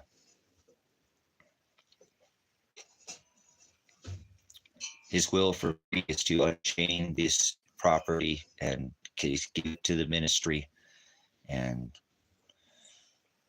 let it go for me, and it can give it to the ministry. That way it won't go anywhere. The government can never tax it or take it away, and it'll always be here. And that'll be a beautiful thing. And all this work will not be in vanity or in vain. It will be girded in his service, and maybe this property can provide what people don't have right now. I know so many people would love to have what I have, and I don't want it because I can't share it. And I'd rather take this efforts and donate it to the ministry. So I need to get off here and sell all this other property that I bought too, to try to build this communities, no cost of living. Want your time back camp. You want your time back? Well, I can show you how to do that. You can get I have enough time where I do it all by myself and still do a lot of other things because I budget my time. And it's not about money, it's about time. I chose time over money. And so if I just chased money a little more often, I wouldn't have the struggles, but I don't care about, it's not about money to me. So I never asked anybody to pay me to live here. It was to be here at no cost and to teach you how to live without cost, your cost, your skill set, your labor, your mindset. So I think that the church will be able to provide that, the ministry. If I provide this land, all these efforts, everything, this will grow into what I'm hoping that if that's what he so chose, that again, the efforts won't be in vanity. So I'm seeing some light, like I said, I'm seeing people reacting, some movement, some shaking and stirring going on. So people are starting to buy things and move things. People were a little afraid because of this election. I believe had a lot to do with why people were not sure on who the president was. But I think there's a lot of people ducking out of that thing right now, and they don't care anymore. They're like, man, I think it's time to get ready. The heck with this. I'll worry about that after that. Maybe I'll vote. Maybe I won't. They don't care. They're more putting their priority in the things not of the world, but in the organic, more of a, separating themselves a little bit, having some independence. And so I see it. There's quite the stir going on. And I know these elite don't like that. It scares them, but it's, it is what it is. People, like I said, should have already been called out to be getting ready. And though many will survive, many few will thrive in this environment because they're just not ready for it. But those, I think, that have taken the time, you will reap what you sow. There is, remember the parable of the fig tree, brothers, sisters. Are you producing fruit in this year? So we're year 4 into this reset, into this new age, into this new celestial age. The whole world doesn't know it, but that doesn't mean that you can't know and thrive and then do something. So thank you, Father, for giving me the ability not just to throw this all away and walk away from it, to put in these last, try to finish strong and get this stuff finished. And then, again, I have 45 acres of land. I'm going to try to sell every bit of it and throw it back to 2 things: a truck in this land. And then I figured if it's not at this point nailed down and it's not essential to the ministry, I'm just going to sell it. It doesn't need to be here. If it's not, I'm not going to build that community right away. And I could easily later have much more ability. If this property was turned over to the ministry, it would, I could make that a job for the ministry and donate my time and go out and try to find donations for the ministry. And I'm sure the donations will pour in. Like I said, there's no way to donate to the ministry. You'd be donating to me as the pastor of this, online now ministry and High Desert Grace and Truth. But we'll make it a physical thing because there's land here that it can be done with. And so I was just in here yesterday going, wow, once I clear all my stuff out here, here's the classroom. It's right here. I'm standing in the classroom, and this is going to be a good classroom. I feel it like this. We can't put a ton of people in here, but there doesn't need to be a ton of people. There only needs to be, 6, 8, or 10 people. It's not going to be a big, massive thing like that. It never was meant to be any more than probably 10 or less people. I didn't try to do some big thing.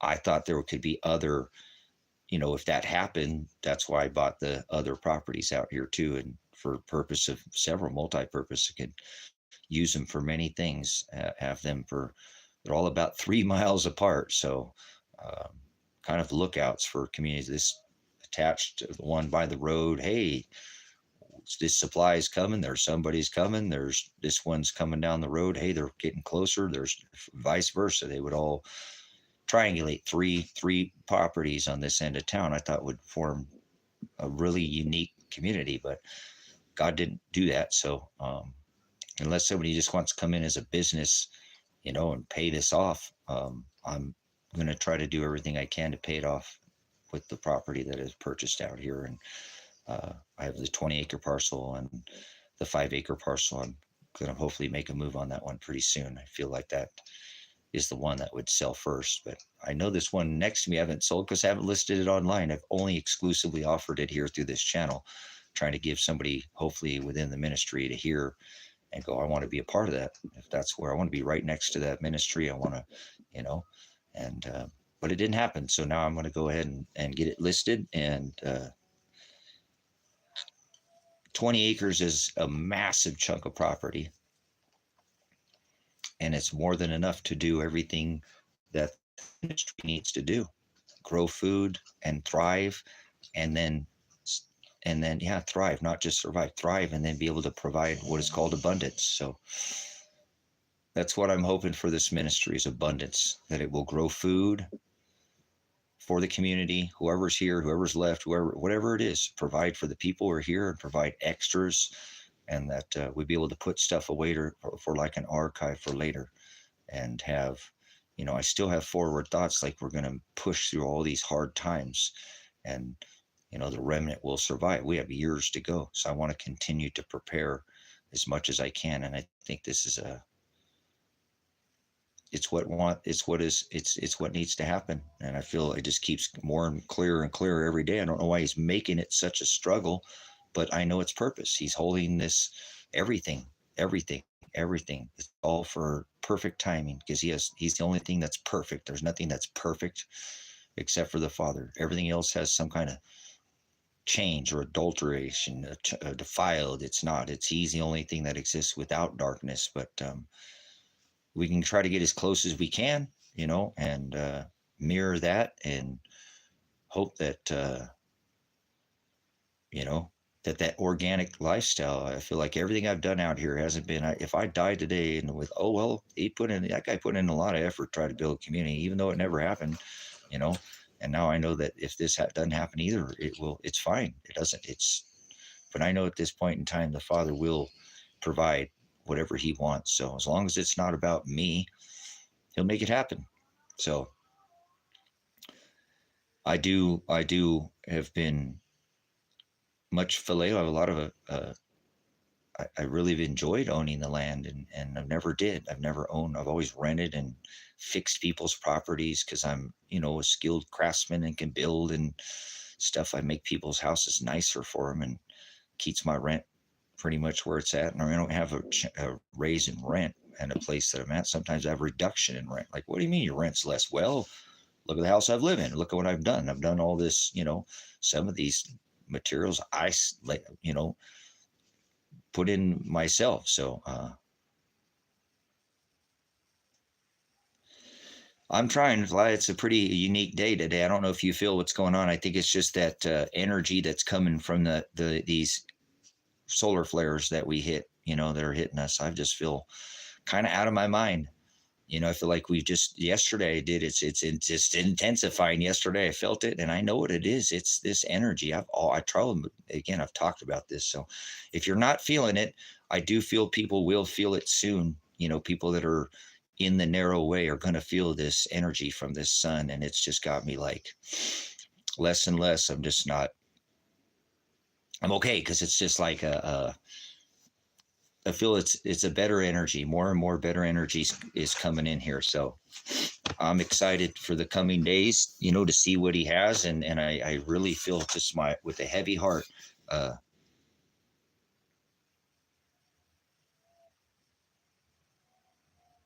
yeah, no, that's what I'm saying.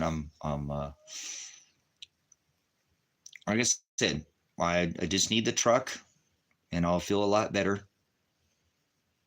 to have mobility. That's all. It's not some vanity thing. I need to have a way to get away from chaos. If I need to leave on foot, I already said I'm going to be leaving on foot probably after 10/24/24. That's only a few weeks. I'll probably give myself about a month or so.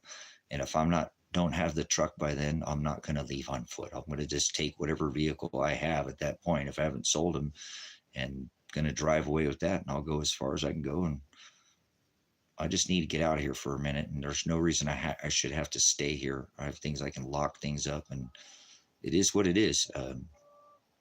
But I need to get on the road and to get away from here. And I realize that now. And if God doesn't want it, it will not happen. But I think that's what he wants for me. And that's where I see the change in my life that will come by disattaching myself from the materium. And as I've always wanted to do, as I told my son when he was very young, that I just want to go on the road. And if I have to do it by foot, I could. I mean, I don't need wheels. The only reason I need a truck is I have my animals. If I didn't have these two dogs, I would leave without a truck. But I have the two dogs, and I'm concerned and they're fine. They could sleep just fine next to me, but I'm kind of weird about my animals, man. That's kind of my hang up. My son's always like, Dad, if you just didn't have dogs, can you imagine what your life would be like? Oh my gosh, you could do so, whatever. I made a commitment. These animals have never lied or cheated or stole anything from me. So they give their life for me. I don't have anybody right now that would give their life for me, literally give their life. And I'm not expecting anybody to, but these animals would. I don't know anybody that would give their life for me. So I'm glad that I have something in my life that's willing to look at me and still love me no matter what. So thank the Father for my wonderful animals, and I'm gonna continue to coddle them. You know what I'm saying? Until I love them. They're all I got.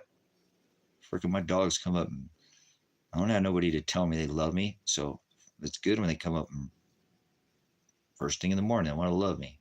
So I'm thankful for them. So I'm gonna provide that space for them to where I can move around and they'll be comfortable in an environment. If I have to take them away from this property, they've always lived on big chunks of property since most of them were born. I've been out from the country for a long time. I've lived away from society for, dozen plus years here. I've checked out of society and checked really far out of society, but came back into society because I felt like it was doing my son a disservice, a little too far out of and wanted to, like I said, had this dream to build this homestead and to live underneath the surface, geothermal, no cost of living, and to where it could get to where nobody had any more bills. If I had 3, 4, 5 people, we could eliminate, as long as you didn't come with a bunch of credit cards and all that stuff, you were already kind of organically, you shouldn't have any reason you don't need to have any money anymore. Money is stupid. You have to have some of it, but you don't need money. People have gotten it all wrong. You don't need money. You need food. You need a power source. You need water, and you need a roof over your head at the least, and that's basic. A lot of people don't even have all that and they do fine. But it's not about chasing this big capitalism and being next to the Joneses, and having these big, so that's why I think in my life I need to scale down even, I had big dreams, if you will, but yeah, no, I appreciate it. Much Agape, brother. I do appreciate it. I'm hoping that I'm not being too whiny. I'm hoping, like I said, I'm seeing some light at the end of the tunnel here, that he's going to provide no matter what. It'll happen. He's going to make it happen, whether he pushes me out of here, like I said, on whatever vehicle I have, and I just go and, But I remember I kind of got backs against the wall here. I've got some legal logistical things, but I've been seeing that this morning. He was just overwhelming me. Don't speak about your problems, speak to them. Okay, whatever that means, ducks. So um,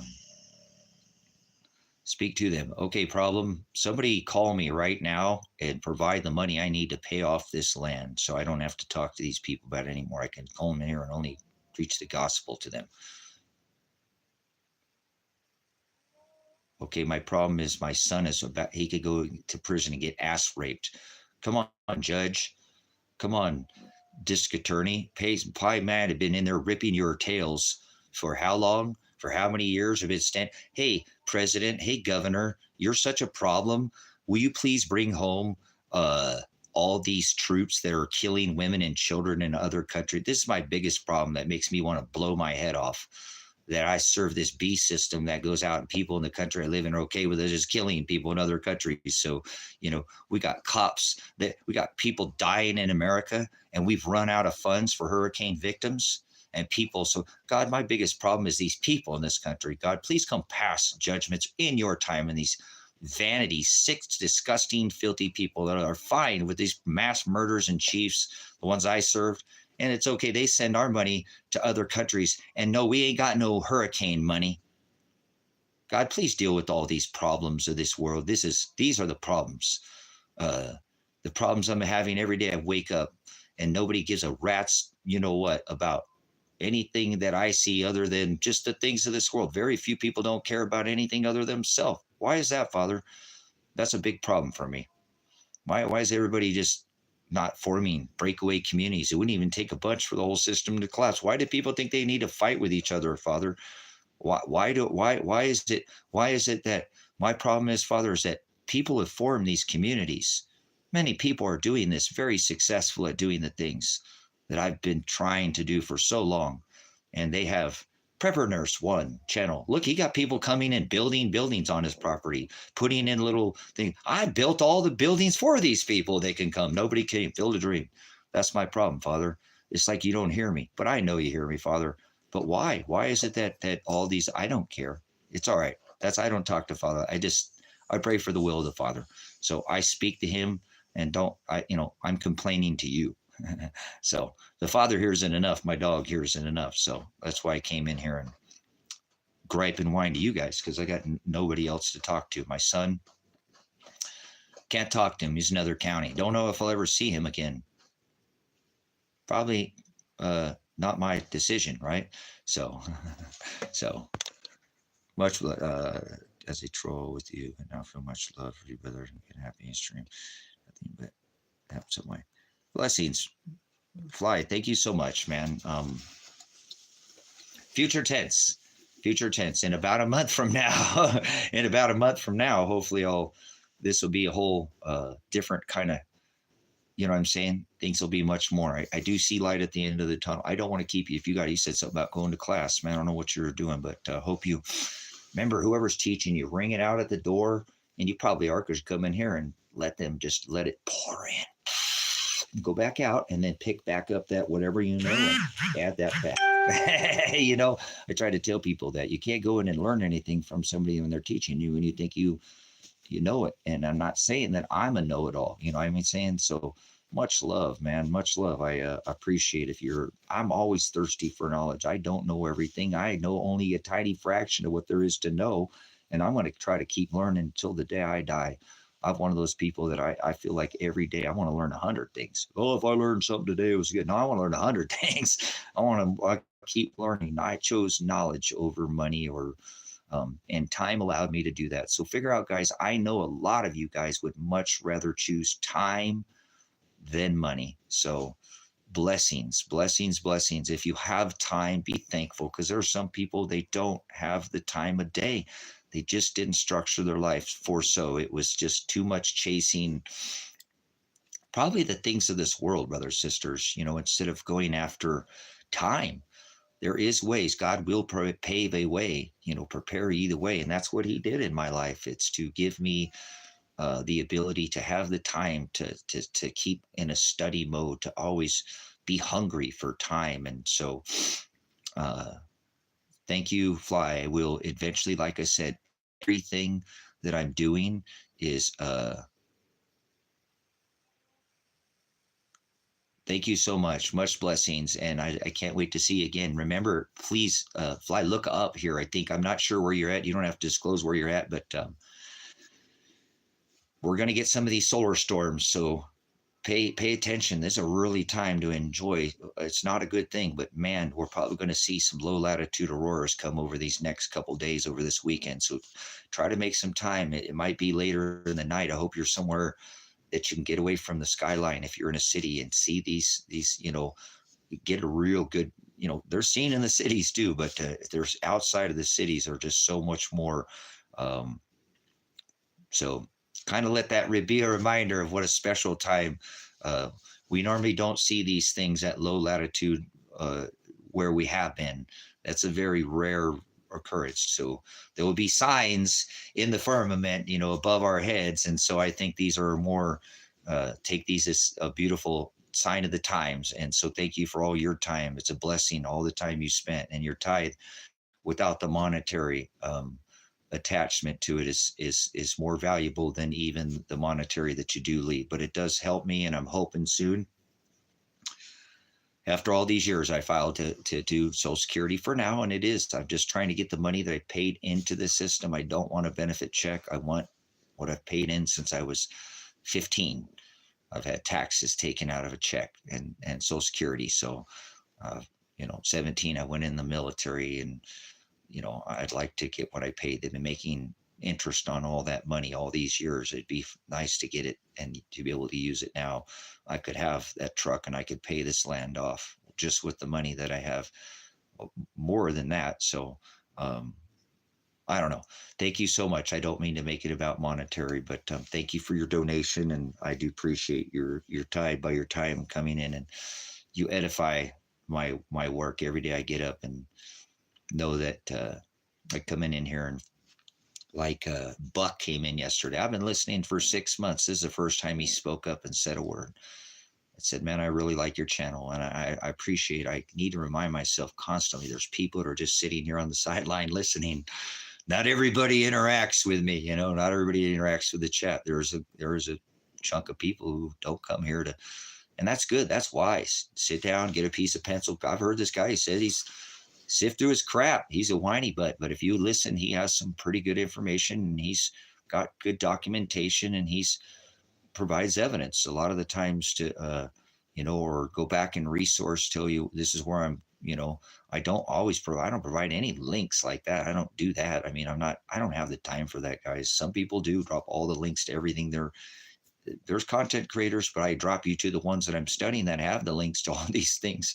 There's very few things I put on this channel that I don't give you the resource to where you can get that information that I've sourced. So most of my information is very open, and most of it's just from the definition of the Word of God, guys. It's not anything else. Definition is everything. So thank you for that, and thank you for the truth that your tithe is your time here at this high desert. This ministry is an online ministry, and maybe someday it can be a physical ministry as well. But the online ministry is a beautiful thing. It's a reflection of his bride. Although they can't be together in this flesh, most of them, they'll all be joined as one at that wedding, and that prize, we'll all receive our prize and be together. Hallelujah. That's the beautiful thing about this web that we are on, this net that people seem to get caught up and do such. You got to be as esteemed as the potter's clay. You got to turn their works upside down. So I'm hoping that's what we've done. I believe this is probably the most unique YouTube spiritual, not religious. It might people call a religious channel on YouTube. And it's okay that it's not 100, 2 or 3 or 500,000. It shot up in just a couple of few months, almost over 17,000 subscribers. And then because of the water relay video, it's been stuck there. The channel's actually going backwards now. The subscriber count, they're pulling more people away after these live streams. It's because I've been talking about this water event and these celestial events that they don't want These masses, if it was something they wanted the masses to speak of, bend over Harley Davidson at Ben at Shilspicious Observers would be talking about it. We're 20 days away from this event, this celestial alignment, and because he's not spiritual, this is a spiritual alignment, not the end of the world, you know. So what it's celestial geometry, you know. How could you be the biggest ball camp channel on? Look how many donations flood into him. Remember, what did he? I don't mean to make it about money. He funded a whole mobile observatory to go out on the road with his family, his kids. What was he observing? He got mad at Gene from Mapstar Observatory, said he's a fake and he don't even use. Ben just regurgitates, you know, journals, peer-reviewed journals. Gene is a scientist. He uses the scientific method, the scientific theory. Has built magnetometers, TriMag, built these whole system to track the polarity, that the excursion of the magnetics, has Earth Health at a glance, poleshiftnews.com, has all, you know, he's been doing this, and Ben just gets to regurgitate. Gene can't bring in no funding. He's a whiny butt like me and has a hard time funding his own observatory. And Ben brings in mad money. He gets on in live streams like me, and he'll get thousands of dollars every time the dude does a live stream. You know, he's having a birthday party. People pay him to go to his ranch. I'm not trying to rag on the guy because we all get, you know, like that. I had Silver Rock Ranch before he ever had, you know, his ranch. What did he say today? The military's right across the street from him. You want to go be a ranch where the military's right across the street? Where did he pick? Observer Ranch? Yeah, you go out there on his birthday, you Satanist. Ben, you're a Satanist. I rebuke Ben Davison. He's a Satanist. There we go. I just did it. Never done that. I'll rebuke him. Oh, it's my birthday. Come on, my birthday, birthday, birthday, birthday. That's all he keeps talking about is his birthday. Celebrate self there, bend over Harley Davidson. So I just love the way that the Father does things, guys. You know, he'll pour out people like that. You know, I need a pickup truck to take my dogs and go try to archive books. This guy can fund a whole mobile observatory, and he's gotten this huge ranch where these people are paying him to come live at his ranch, a massive amount of money to go pay to live with the dude. So, but see, that's not organic. That's not an organic, you know, it's not of the Father. So hallelujah. Thank you, Father, for not allowing anything that you haven't wanted to happen here. And this is what he wants for Ben, but I just think that it's kind of rather ironic that you're the biggest ball camp channel on television. And I use the models so people can relate to their eyes and realize that, you know, should be talked about. This is having a massive effect on the weather. The sun is part of this. There's these 4 large gas giants that are just right there. But no, let's not talk about that. Let's be able to fund a whole mobile observatory, go out on the road. And I don't know what he observed the whole time he was on the road. And now he's got this observer ranch. What's he observing there? Oh, it's suspicious observer. I think he might be a little suspicious of Ben. Okay. I watch his channel every time I get a chance. He puts out peer-reviewed journals. He puts out good information, but there's no spiritual channel behind him, just so you know. So I think that's what this is about. This celestial alignment is not so much it's a weather thing. I'm trying to prepare, but it's a spiritual thing for me. Remember, it's all about realize. You got it. There you go. What's going on with suspicious Ben? You know, you might be just a little, you're supposed to discern all things. So do with it what you will, brothers, sisters. If God wanted anything, I remember that at all times. If he wanted this land would be paid off, you know. Yeah, thank you. We already see that. That's, you know, he'd want it to happen, and it will, brothers, sisters. I'm starting to see some light at the end of the tunnel. That's what I'm trying to say. I'm not trying to overdo it.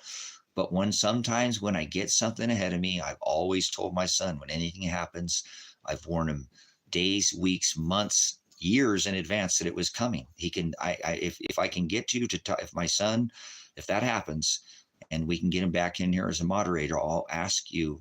I think I brought it up before when he was in here. He moderated under Ewok and Civic. And on this channel, he's a good young man, and ask him, was there ever a major event that happened in your guys' life with your dad that he didn't tell you ahead of time and let you know that was coming? And I guarantee he'd say maybe once or twice, but most of the time, no. He always told me well in advance what was coming. I'm not a prophet. Once again, no such thing as prophecy. So I'm seeing something that I haven't seen, and I'm trying to tell you it's light. So I'm hoping these things will come to pass, and whatever God wants for this ministry will. I mean, people donate millions of dollars every Sunday to these fake ministries that I'm going to try to go expose if he'll let me and unchain me, get out on the road, and I'll expose you, all of them. I'll show you. We probably won't find one good church in America, guys.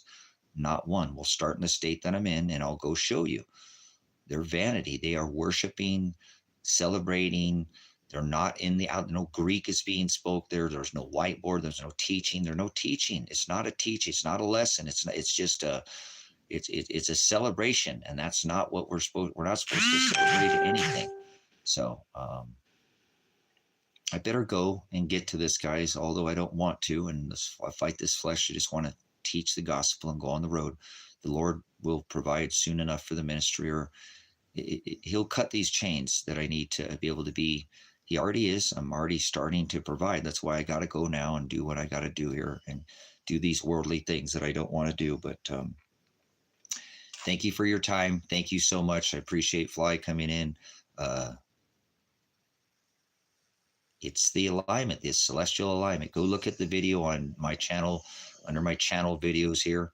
Our channel. This is a you know, it's a live stream that's normally put up so people come back and study, but it is called 10-24-24. It's about a minute long, so I don't need a bunch of your attention. Look at the sixth extinction event. That's about a minute long too. And then the other one that's 3 minutes 30. If I get 5 minutes of your time, I think you'll be real caught up. Come back. I got to go. I'll talk about it later. We'll talk about 10-24 later. It's a celestial alignment. You can, I make some reference. Go see David at Adapt 2030, not Agenda 2030. He talks about these three celestial incoming alignments: adapt, like adapt and overcome, 2030, not Agenda 2030, and look at his on 10-24. Research all that. You'll be so far ahead of the power curve. Everybody know what's coming in the next 20 days. We're going to make it to 10-25-24. This isn't, oh my God, it's the end of the world. Okay, that's not what this is. So you know, this is an alignment that happened in 79 AD that's happening again. I'm trying to bring people's attention to it because it's very important. When we see cycles, we should pay attention to what happened that last time and get an idea, kind of like an almanac. Farmers are like, hey, these are the cycles, and this is what's going to potentially happen. And like I'm telling you, it's right on time. You know, he puts these things in my way, and I see. So we're going to make it to the other side of this. David does talk about this. I've shown you some images on the live stream of this shepherd's cross or crossing that forms when we get pinned in between Mercury, which is an iron core. So that we should have some strong earthquakes coming. That's should happen. Okay, so we should see that. And then 5-25 of next year, which isn't that far off, where our celestial geometry, we swing out in front of the sun and all the remaining bodies are behind. I've never seen that. That's why I'm retiring the celestial teachings on the channel after 10-24-24 on this channel. I've seen enough. I've already said, and my job is done here. Now it's just time for me to enjoy my life, go throw a pole in the water, and teach the gospel. Continue teaching the gospel till I leave this earth. I hope my last words coming out of my mouth are his, and it's the gospel and not my own. So that's what I do here at this channel, to provide the links to where to find the information, push people over to my brother Jim, to Grace and Truth for the spiritual meat, and give you, a small portion of the meat here, and give you what no other channel is talking about other than Adapt 2030 on this. Nobody's talking about this event that happened, and the earth went dark for 3 days, guys, on this last time this happened. Okay, the field strength of our magnetosphere is at 100%. It's weak now. So hey, this is a blessing, because Father did this for all of us to have this ministry. So I gotta go, guys. I'd love to sit here and do this all day. I will. I live stream sometimes for 6, 8, 10, 12. I still owe some more because I've done some thank you video. I'll do more whiteboard teachings, brothers and sisters. Come back for this. I did do this. You'll find a whiteboard. When I break the whiteboard out, it's time to probably get the pencil paper out. Apocalypse, teacher Tracy, pastor, Revelation is teaching, and it's a good time to take some notes. And I can normally try to. I should probably better take questions at the end, but I know when people have a question, I cover so much information. It's better to kind of cover them as I go. So that's why I have moderators in here to help me and along. And that's what this channel is about. It's about a fellowship. So I appreciate you coming in and joining me. I do need to go. I'm kind of spend a little extra minute here and wrap it out at about the 2-hour mark here for you guys. Thank you for everybody who joined us this morning. This is a morning, right? Morning? No, not morning, right? That's the lesson as soon as they came in. First part of the day, wherever you're at, anywhere on this rock, Ziggy came in and got his butt ripped to return to, whoa, hey, morning. No, we don't say morning. Okay. I do it with the dogs in the morning. I teach them that, right? And no, we don't say morning. So every time we correct ourselves so we don't put that energy out and we speak into this existence, very positive things too, as much as we can. Even though we talk about the hard things, we try to remember the positive, too, as well, the good and the bad. Go, Yoder boy. Go. Thank you. Puppy doesn't want to knock into me. So much blessings for everybody who came and tied their time today. I've got to get this property listed up for sale because the main focus I have for myself is to get away from any kind of chaos. I've already lived far enough away that it might not affect me, but I wanted to have the ability to go a little bit farther away from chaos, if that so be. I want to get my animals away from it. I want to get myself away from it. You got two options here very soon, brothers and sisters: fight or flight. So I would pick on whatever you're going to kind of do now and get prepared for what you're going to do. If you're going to fight, well, then you have the right to defend your property, your stuff. I don't go outside your walls. You can defend under this covenant, or you could get away from it and not fight people for anything. If you could put something in a different location further away and hope that, they have satellite. They're going to see whatever you're doing. I'm talking about people that are unprepared people. Don't worry about the government. Don't worry about law enforcement. They're a bunch of losers. We see that the law enforcement officers in America are the biggest losers ever. Look at what they're doing. They're arresting people in over there on the East Coast for trying to bring supplies into these victims, hurricane victims. I rebuke every cop in America. I cannot wait till the Father passes the judgments on these people and condemns them for what they've done to this country. This straw man, Wizard of Oz law I don't care if they know what they're doing or not. They now have proven themselves. That councilwoman, I didn't even finish talking about that, did I? Oh, well. That woman was getting thrown out of her building by that gang, Transdale Arawa, and the councilwoman came, and the city, maybe I did. Yeah, the city councilwoman, they said they can't get involved because it's a civil matter. Yeah, I did.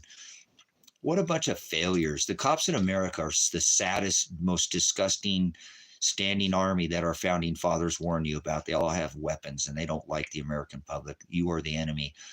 They fear for their life. F officer safety. F officer safety. What about public safety? If you are so scared of your job that all you can think about is your own officer safety, I thought you were supposed to be like a firefighter who gives you think a firefighter runs in to a fire and even thinks about no, they're a public servant. And let's give some props to all our firefighters, because there's been a lot of fires too with all this disgusting war, that all these fires that have to be put out. They run right into a fire and never think about that's how you serve the public. No cops run into their day, every job serving like that, do they? No, they're tyrants. I rebuke you, you corporate thugs in America. What you've done over there on the East Coast is now proving that I was 100% right. You are the swine of this country. You should be standing up to this government right now, but you don't. You just collect your paychecks. We're going to end it with some real truth. You know what I'm saying? I can't stand it. Look at what they do, and they're arresting people, brothers and sisters, for trying to bring hurricane victims supplies. Those people should be taken out and shot immediately. But we can't do that under this covenant, brothers and sisters. We can't do that under this covenant. We have to let the Father pass that condemning, and I'm only passing righteous judgment on them. That is disgusting. Why are these people afraid of us? Let me see your hands. You're the one who's armed, you thug. Why are you so afraid of your job? Why are you so afraid of the public? Find a new job. You need to be like a fireman who runs into a fire, never cares to give his life. None of these cops have that mindset. I know I was a law enforcement officer. I am a military honorably discharged veteran. You give your life. That's what a public servant does. That's what I'm talking about. It's disgusting, guys. They're so filthy. I wish they would all just... They are the worst of the worst in this country. The law enforcement thugs. Every time you see them, remind them that you're a thug. You're a road raider. You're an extortionist. You extort people's Venmos and their CashApp and their bank accounts and their credit cards and whatever they have to pay your fines, your fees. They're filthy. I'm rebuking all these law enforcement officers, state, federal, county, deputies. They all should be taken out and shot. But we can't do that, brothers and sisters. It won't happen, and God will take care of that. I will never seek any vengeance on any of these thugs. Oh, I might have felony charges for hindering prosecution, standing in the way, interfering with a peace officer. F the police. Oh, yeah, I'm facing felony charges for standing against them. Swatted my house. F the police.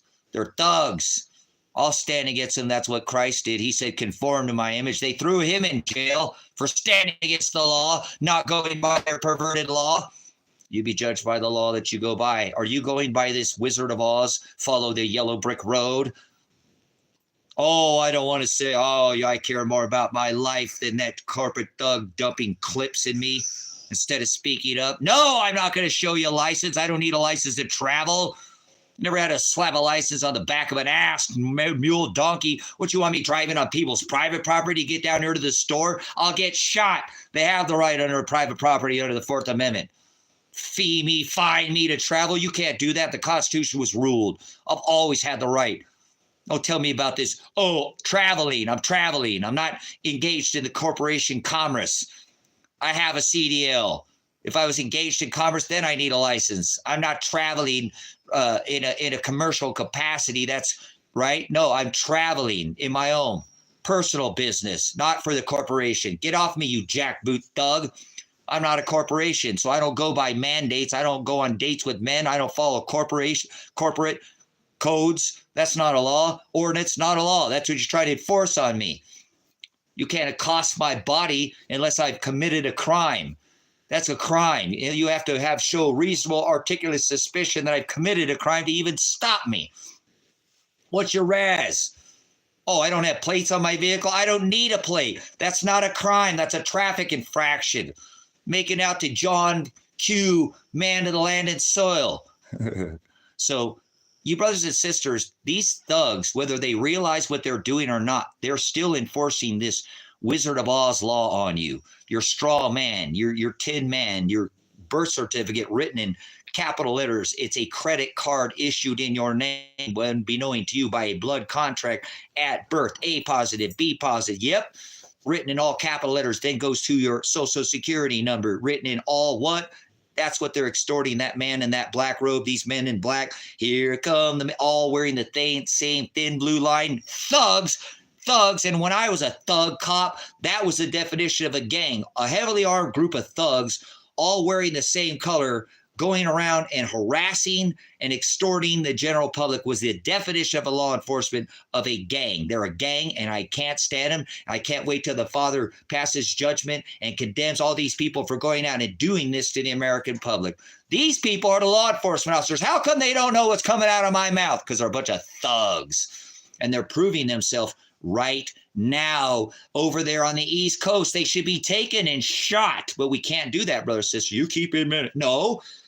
I can't. Nobody can. Nobody can do anything. God can only do that after however their natural death, wherever happens in there, because it's not going to be this guy who does anything. I'm going to stand against them with this mouth and not ever throw any rounds at them.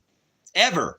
Not anything. I've never called for violence. One single time I've said just go around them.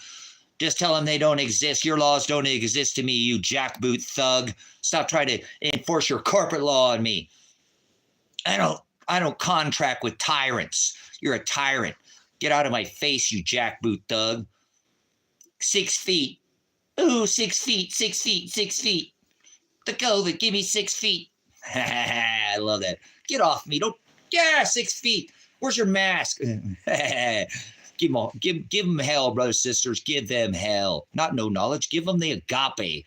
Love thy enemy like they love thy neighbor, like they love thyself.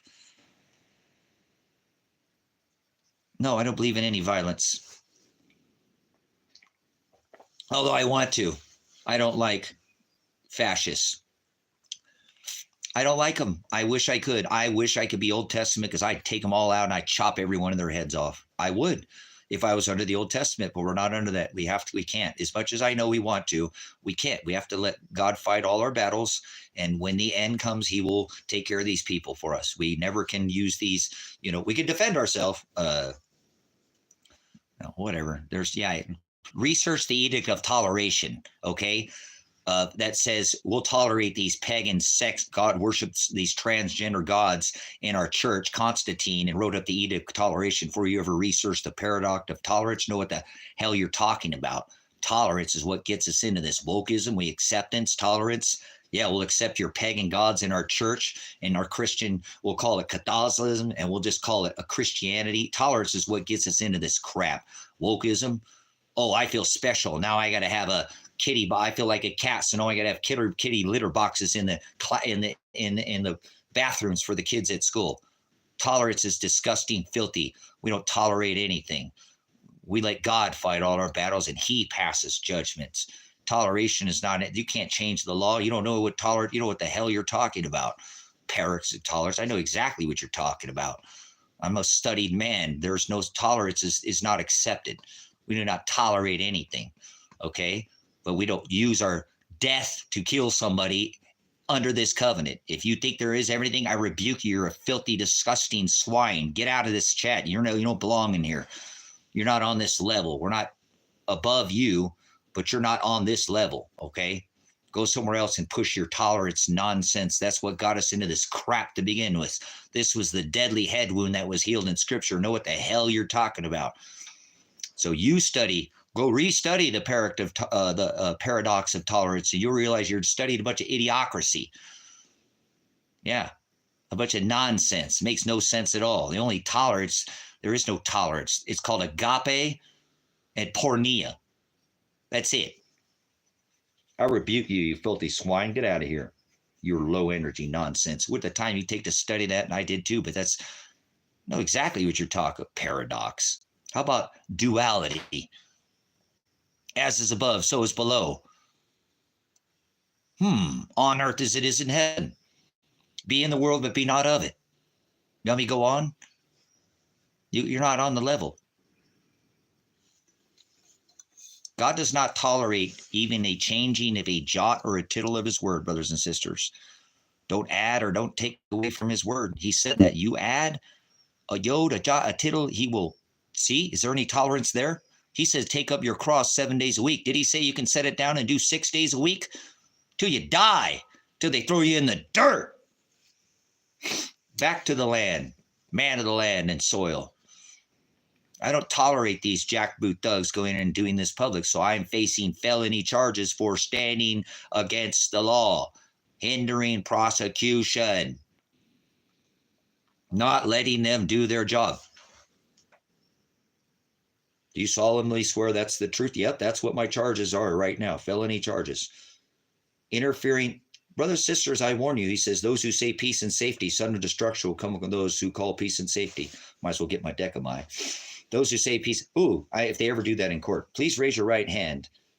I'm going to go like this. I'll do what I want. This is so awesome. When last time we sat in front of that jackboot thug, that man in the black robe, the sickle, gives authority to the queen. Walked up there, got my hands on the chair. You could sit down if you'd like. Stand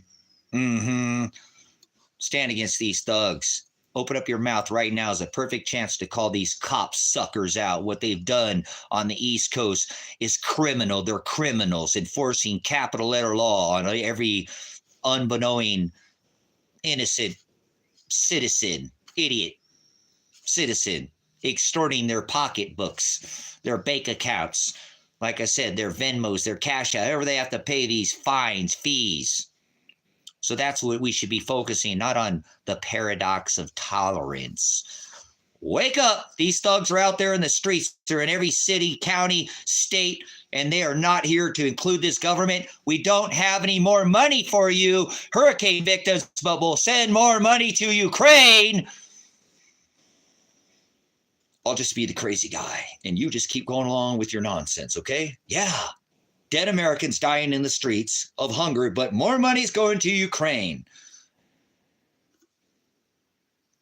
Why are we allowing this? Stand up to these thugs. Every time you see a cop, call them out. If they're a deputy, tell them, you work for me. Don't you ever forget it. Let me see your business card. What's your badge number? No, I don't answer questions. If they ask you a question, tell them I don't answer questions. No, I don't have to incriminate myself. I have my Fifth Amendment right to shut up. So you tell me you work for me. Remember, you work for me. I fund you. You extort me through your tax revenue, your fines, your fees. So you pay me through your. So remember who you work for. Maybe if we start putting these people in their place, they'll start fearing. When the government fears the people, that is freedom. When the people fear the government, that is tyranny. These people should fear us. That's right. Land of the free and home of the slaves. So land of the sheep, home of the slaves. Absolutely. Brothers and sisters, they should fear the general public. Freedom is dangerous as hell. We'll use the word for a minute. You know I don't like that word, but freedom is dangerous, and it should be. That's right. If there's no victim, then how is there a crime? There has to be a victim for there to be a crime, right? Person-on-person crime. If there's no crime committed to person, how is there a crime committed? I rebuke all this. God's going to come back. You just wait. Yeah, interfering with a peace officer, felony charges for interfering with a peace officer, facing that right now. He said, conform to my image, do what I did. He stood against the peace officers of the day, the law of the day. They said, can't eat wheat on the Sabbath, can't heal on the Sabbath, can't do all these, he hung around a prostitute. He could, all these things that he threw him in prison. I spent, an whole extra week without counsel illegally. Last time I was in judge, that's the last thing I got up and walked. I said, Ed, you kept me in jail an extra week illegally, and walked out the courtroom without any gavel, dismissed. No, hell no, I didn't do that last time. I ain't gonna go by your thuggery. I ain't some corporate capital letter name. Wasn't arrested under a capital letter name. God watched. He knows. I told you if they did come arrest me and do what they were going to do to my house, which they did, shoot my son, shoot me.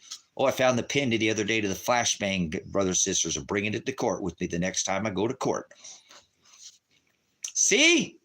And almost that same shape of that flashbang concussed grenade as they threw that, it knew it was they tossed it. So that means they were standing, that guy figured out where he was at because he was in that bush right over there, standing right there. Tossed it right in my face. Bam! And now my vision is ruined because of it. So whatever. Jimmy cracked corn, but I found that. So I'm bringing that to court next time. I'm not going to bring the tear gas because that'd be bringing a piece of round into the courtroom. I don't want to bring that, but I'm going to bring that pin and show them, look at this, what you did to my house. This is so unnecessary. All you have to do is make one call. Does it all. J.G. Wentworth. It's my call and I want it now. Give it to me. Whatever. I got that call though that day. I said, here's my number. I screamed the number out when they're shooting this house up, and well, they called them, but that's the only try to get me off the phone so they can get me out the door and shoot me. So I don't care what anybody thinks. I know the Father's watching, and all these things that are going on, he will have the final say on what happens with me, my son, my daughter, his wife. None of us can see each other. We're all in separate. That's what God wants for us right now. Hallelujah. It hit me really hard this morning. I kind of had it. I felt their pain. I hadn't felt their pain at all. I could feel their pain this morning. They're struggling. But he showed me some light at the end of the tunnel this morning, brothers and sisters. He did. I was in prayer with the Father outside getting some fresh air, and he said, you know what? Just keep doing what you're doing, and don't get off. Keep the course, and there will be, you'll reap what you sow. You know, we all will reap what you sow. You will get. It's even like if all of us just died, man, that would be so awesome. And I don't want death for any of us, but just some pain from relief from this, because I know that we're all struggling right now, each one of us that are involved in this situation. But it won't be in vanity. It won't be in vain. See, I was thinking about this morning on how unequal justice, like my daughter is facing charges for hindering prosecution, interfering with a peace officer, and criminal conspiracy like me. She has 3 felonies or 2 felonies and a misdemeanor. I have 3 felonies and a misdemeanor. She has the same charges as me. Why would she ever have the same charges as me? She didn't have nothing to do with this. Zero, nothing to do with this. And they charged her with the same exact charges as me?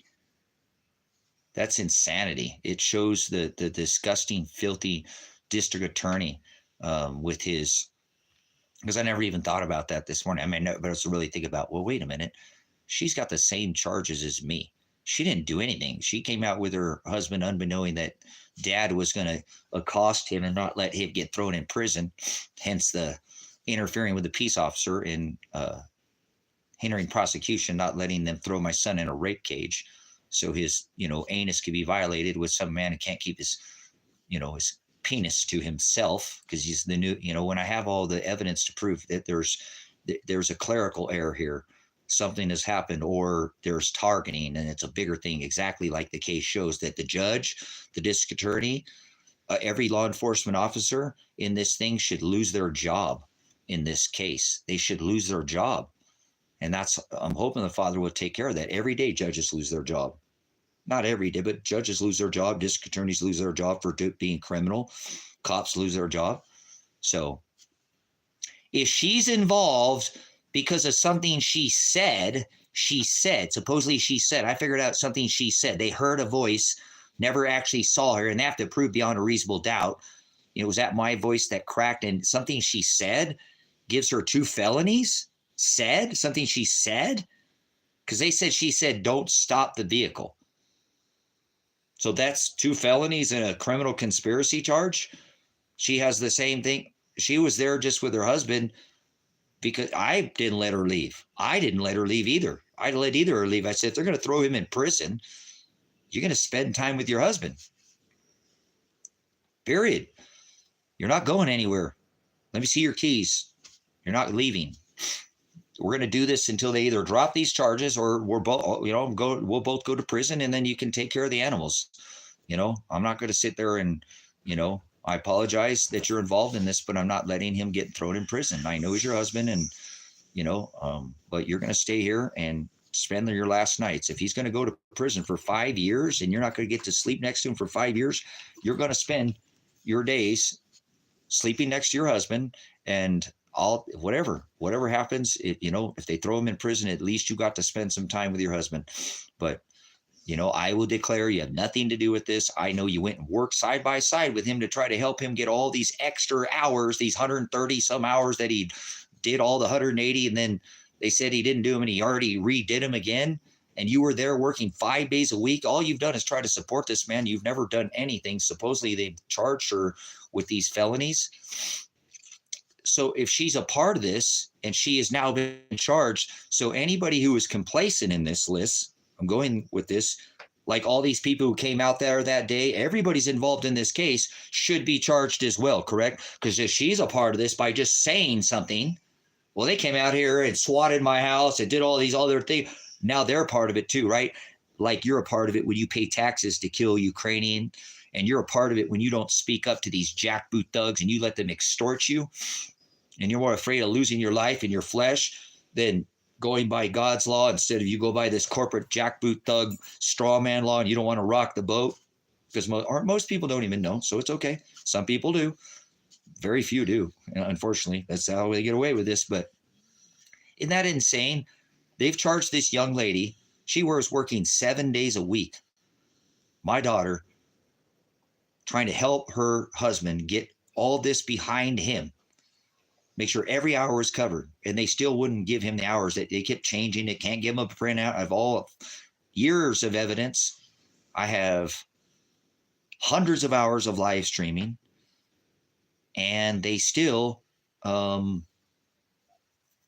drop her charges at this point. And I've told them, you better drop her charges. You have a massive lawsuit. You arrested her without probable cause that day. You didn't state it, and she wasn't on the warrant, and you took her body and accosted her illegally. You let her out of jail the next day, but you charged her with charges. Why would you charge her? She didn't have anything to do with this. So irregardless, so her words, which they're not going to, no jury would convict her of that. I guarantee no jury would convict. If they heard what had happened and what the cops did and heard the whole story, there's no way. They have a massive lawsuit. She has a massive lawsuit. But I just thought about it this morning. Like, it proves here, that the father has his hand in this. Like, she should have never been charged. She should have that day. They should have just left her here, left the dogs. Would have sucked for her, had to clean up all this tear gas and all, whatever. And her husband was going to jail, and her husband's dad would go to jail too, because he stood against him and said, no, you're not putting him in prison. I have all the evidence. He already did all this time back here, and he's done more time, more than 100. I cannot wait. If this got out to the general public, like and I've called for the feds, guys, if the feds got onto this, and they, thanks. Bring forward my accuser, right? The state is, where's the state? Where's my accuser? Thank you, Ace. If they looked at this, and that's why I'm saying God's looking at this, guys. So that's why I was sitting out there this morning and I was going, Tracy, it's okay. Calm down, man. I know it's getting close, and you're real close to this alignment, and got a court date, right around this time, and God's going to take care of this.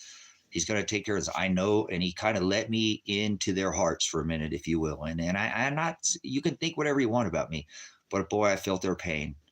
Because they're not together. They have been able together, but he said, Trace, it's going to be all right. It's all going to be, you're going to reap what you sow. All this will be taken care of. And I got my hand on you, and I got my hand on them right now.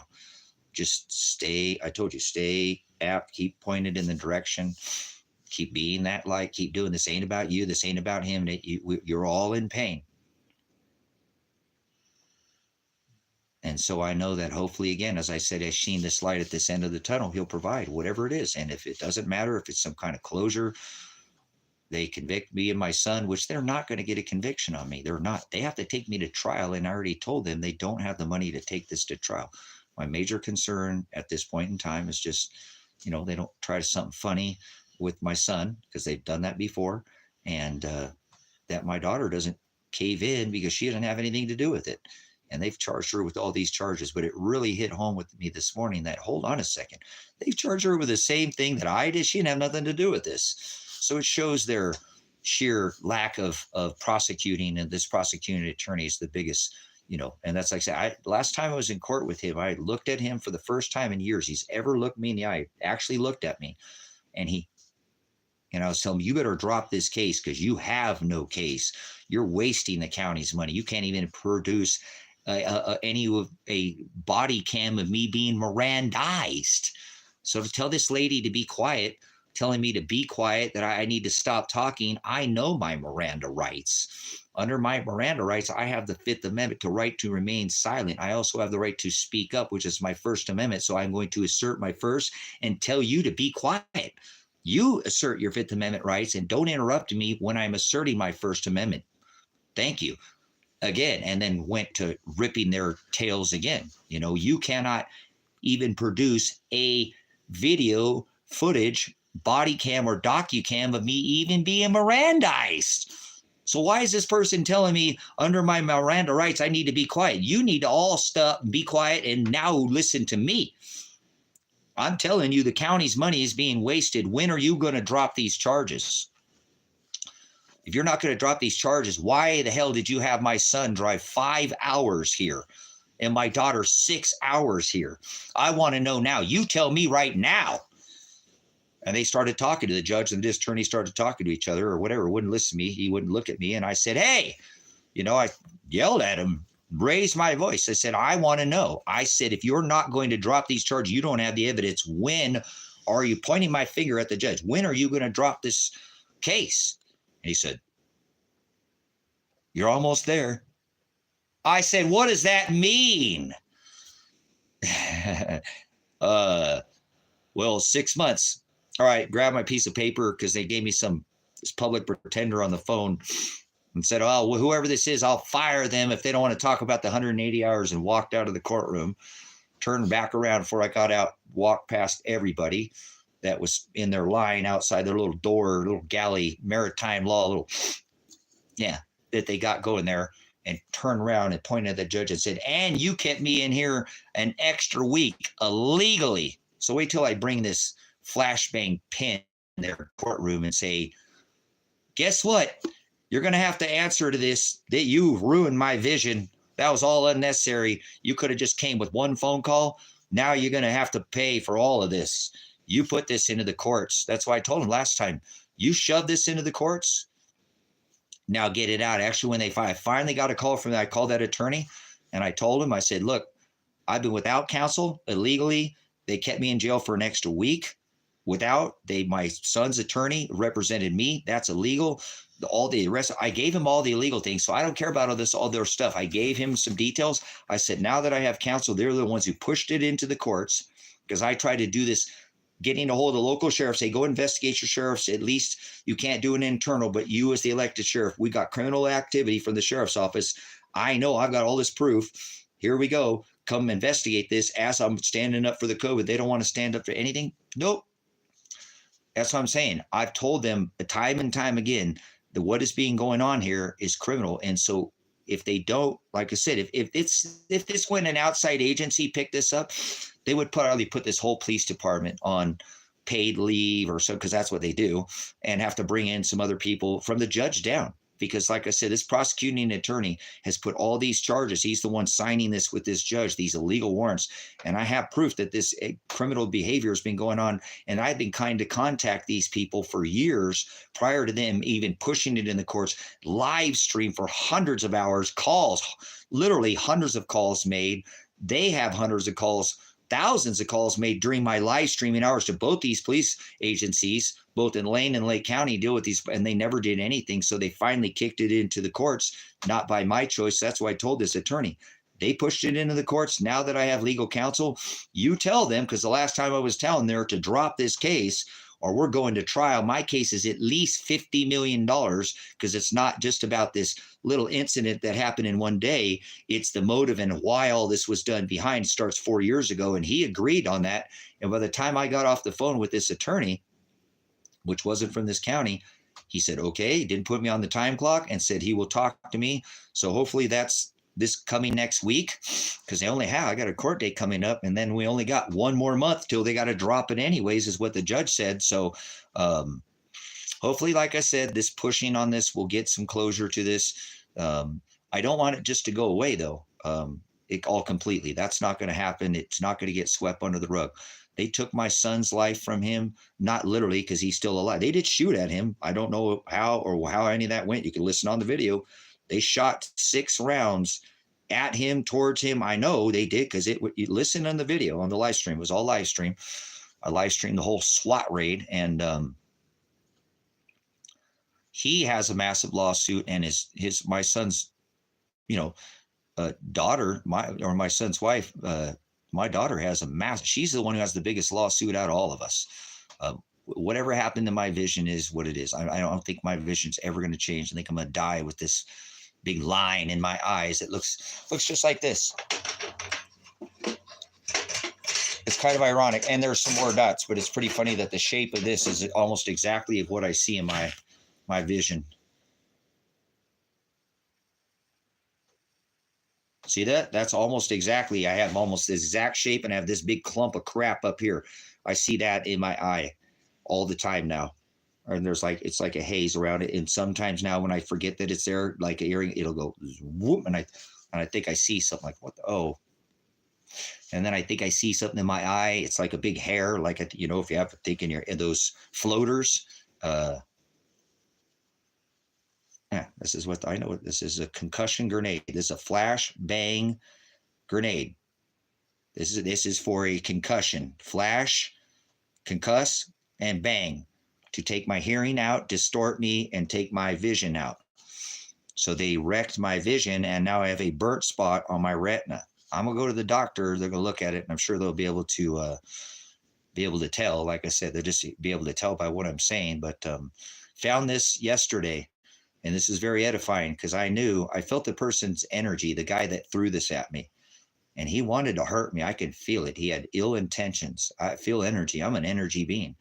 And so when I picked this up, I was like, and so now I know, because I have the connection, because remember, this doesn't go away. Now this is not, somebody came here and removed all the other ordinances. Like I said, I would bring this into court, but I could probably get in trouble for bringing a round into the court. They removed all of these, all the stuff from the property. So the person, they said there was several, there was 5 or 6 of these shot into the house, which one you have to highlight. This is where the gas comes in from this seam out the back, splits, comes in and breaks the seam inside of that, and then diffuses it. They shot 6 of these. One of these will choke you out. I'm a veteran. I've been tear gas, CS gas. Yeah, this is a tear gas canister. This is a tear gas, rubber tip tear gas canister to release tear gas. And they shot 6 of these. They shot all my windows out of my house and shot this tear gas. They shot 6 of these. There was big spots on the wall where you can see it hit through the wall and hit the wall. One of these, you have to hire a cleaning company, and they know that, into this house. And they shot 6 of them. There were more outside the house, and I don't know about the other rounds. Whoever was here said they picked these up because they didn't want these in with the animals, where Pants, the dog, wouldn't get out of the house. The kitties were still in the house. That's why they let my door. I'm like, why is my door open? They're like, I didn't know. Somebody said, your door's open. And I'm like, wow, all my stuff's just going to disappear out there, but whatever. So this, I can't bring in the courtroom. I'd love to bring this in the courtroom and show you should, there's rounds. They missed the house with these and shot the sides of my window inside and the shutter. So they shot it. A lot of these, you can hear them in the live stream going up. We don't want to wreck your house. They keep firing and keep, this is the very first thing at 45 seconds into the live stream they shot. So one of these will choke you out, guys. And I was in here with 6 of these in the house still. Not being violent, telling them I need to get my animals taken care of. I will come out of this house peacefully. I will not be armed. I've never called for armed. I've already called everybody. I have to be able to provide for my animals. I need a number. I'm not going to jail. Last time, something like this happened where I had an incident, a dog ended up losing a dog. I'm not going to lose an animal over something, because the police is ignorant. So I'm not calling for violence. They continue to toss these into the house, knowing I live in a small cabin, brothers and sisters. This is a 40 by 8 foot semi trailer that I converted into a cabin. One of these fills it up with smoke. They continue to lob these into the house, saying they weren't trying to wreck my house. It's kind of funny. They sound all peaceful. Oh, we're not trying to, bam, bam, as they're lobbing these into the house. So this is one thing. I have a lot of problems from this now. I mean, I'm okay, but I'm not the same after sleeping in this house for weeks with this not being cleaned out. And my animals in here, I'm not going to sleep in to let these animals. I eventually took the animals out of the house, and but for weeks I cleaned up. This one here, though, this is what I'm really just beside myself. This to throw that flashbang grenade and hit me in the face at 45 seconds proves that they came here to do exactly what these restaurant owners, when I stood during the COVID for these restaurant owners, they came and bragged. The state of Oregon came and had a big party at the local restaurant, come saying and bragging they were going to come out here and kill me, shoot me. And that didn't turn out like they thought. And well, unfortunately, they shouldn't open up their mouth and brag so much to the restaurant owners that I stood with these businesses during the COVID. So at 45 seconds, all they were trying to do was to get me out of here, piss me off, and try to get me to come out armed because I said I had weapons, but I never said I would ever use them. I said I would defend myself, but I never said I would strike. I never once called for any violence, and they made me out to be something I wasn't. And it's fine because no jury would ever see that. But this was totally unnecessary because my vision is ruined now. It's not going to get better. Somebody said it might start, but I've talked to somebody who knows about in optometry, and they said they burnt and scarred your retina. You'll probably have those black thing in your eye for the rest of your life. They can maybe go in there and do surgery. So this is what I see. And the next time I go to court, I'm bringing this in there with me, because this isn't a weapon. I can have that on me. Don't bring this into court. I don't think this is very smart to bring this into court. This could be considered a round. And even though it's not anymore filled with CS gas, it probably would test with gas. They get a trace test, and I bring it into the courtroom. So this, though, is going into the courtroom with me next time, and they're going to hear about this. You're going to hear about this. So is what it is, brothers, sisters. I have zero regrets, and I know that the Father is going to take care of something here very soon, good or bad. Very soon. I feel like it. Closure to either take one more step forward, whether it's just because I'm a bit of a stalemate right now, and I don't like that. I want to move forward. I'm the kind of person, even if I go 5 steps back, I'll take 1 step back forward that day, and I'm good. Even if I took the 4 and I'm 4 behind, I'm always moving 1 forward. That's the way my life works. I just need to stay, like I told you earlier, keep going forward and straight ahead. Don't get off the path. So straight narrow is the path that leads to the straight gate, brothers, sisters. So I spent a little extra time in here. Somebody asked a question. I wanted to. This is what Christ did. He stood up against the law, brothers, sisters. So that's all I'm doing. The perverted law, and it's really bad out in the community that I live in. But please hit that thumbs up button right there for me. Hit that thumbs up button. Please hit that thumbs up button right there for me. Hit that thumbs up button. Don't cost nothing. CashApp or PayPal link in there. Your tithe is what I need from you the next time, though. The money it doesn't matter right now. I don't need money. I need your time. If you can give that, I do appreciate that willingly. Please don't let me take it if you don't have it. Go use your time wisely today. Get the things you need to fill in the gaps. Maybe some more toilet paper, maybe some more food, maybe some more rice and beans, maybe a water filter. Please go get a water today. If you don't have one of these, please go get one of these today. If you do not have a handheld water filter, please. These are like $10. That's a coffee, guys, and a tip. Please, please, please, brothers, sisters, have something like this. This is a game changer.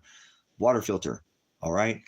Preparedness is everything. Preparedness is a lifestyle. He said he'd leave this place, prepare a place for us. Our treasure awaits, brothers, sisters. Let no man take your inheritance. Let no man take your crown. Thanks for letting me bring you the truth. I am Revelation. I am Apocalypse. Whoa.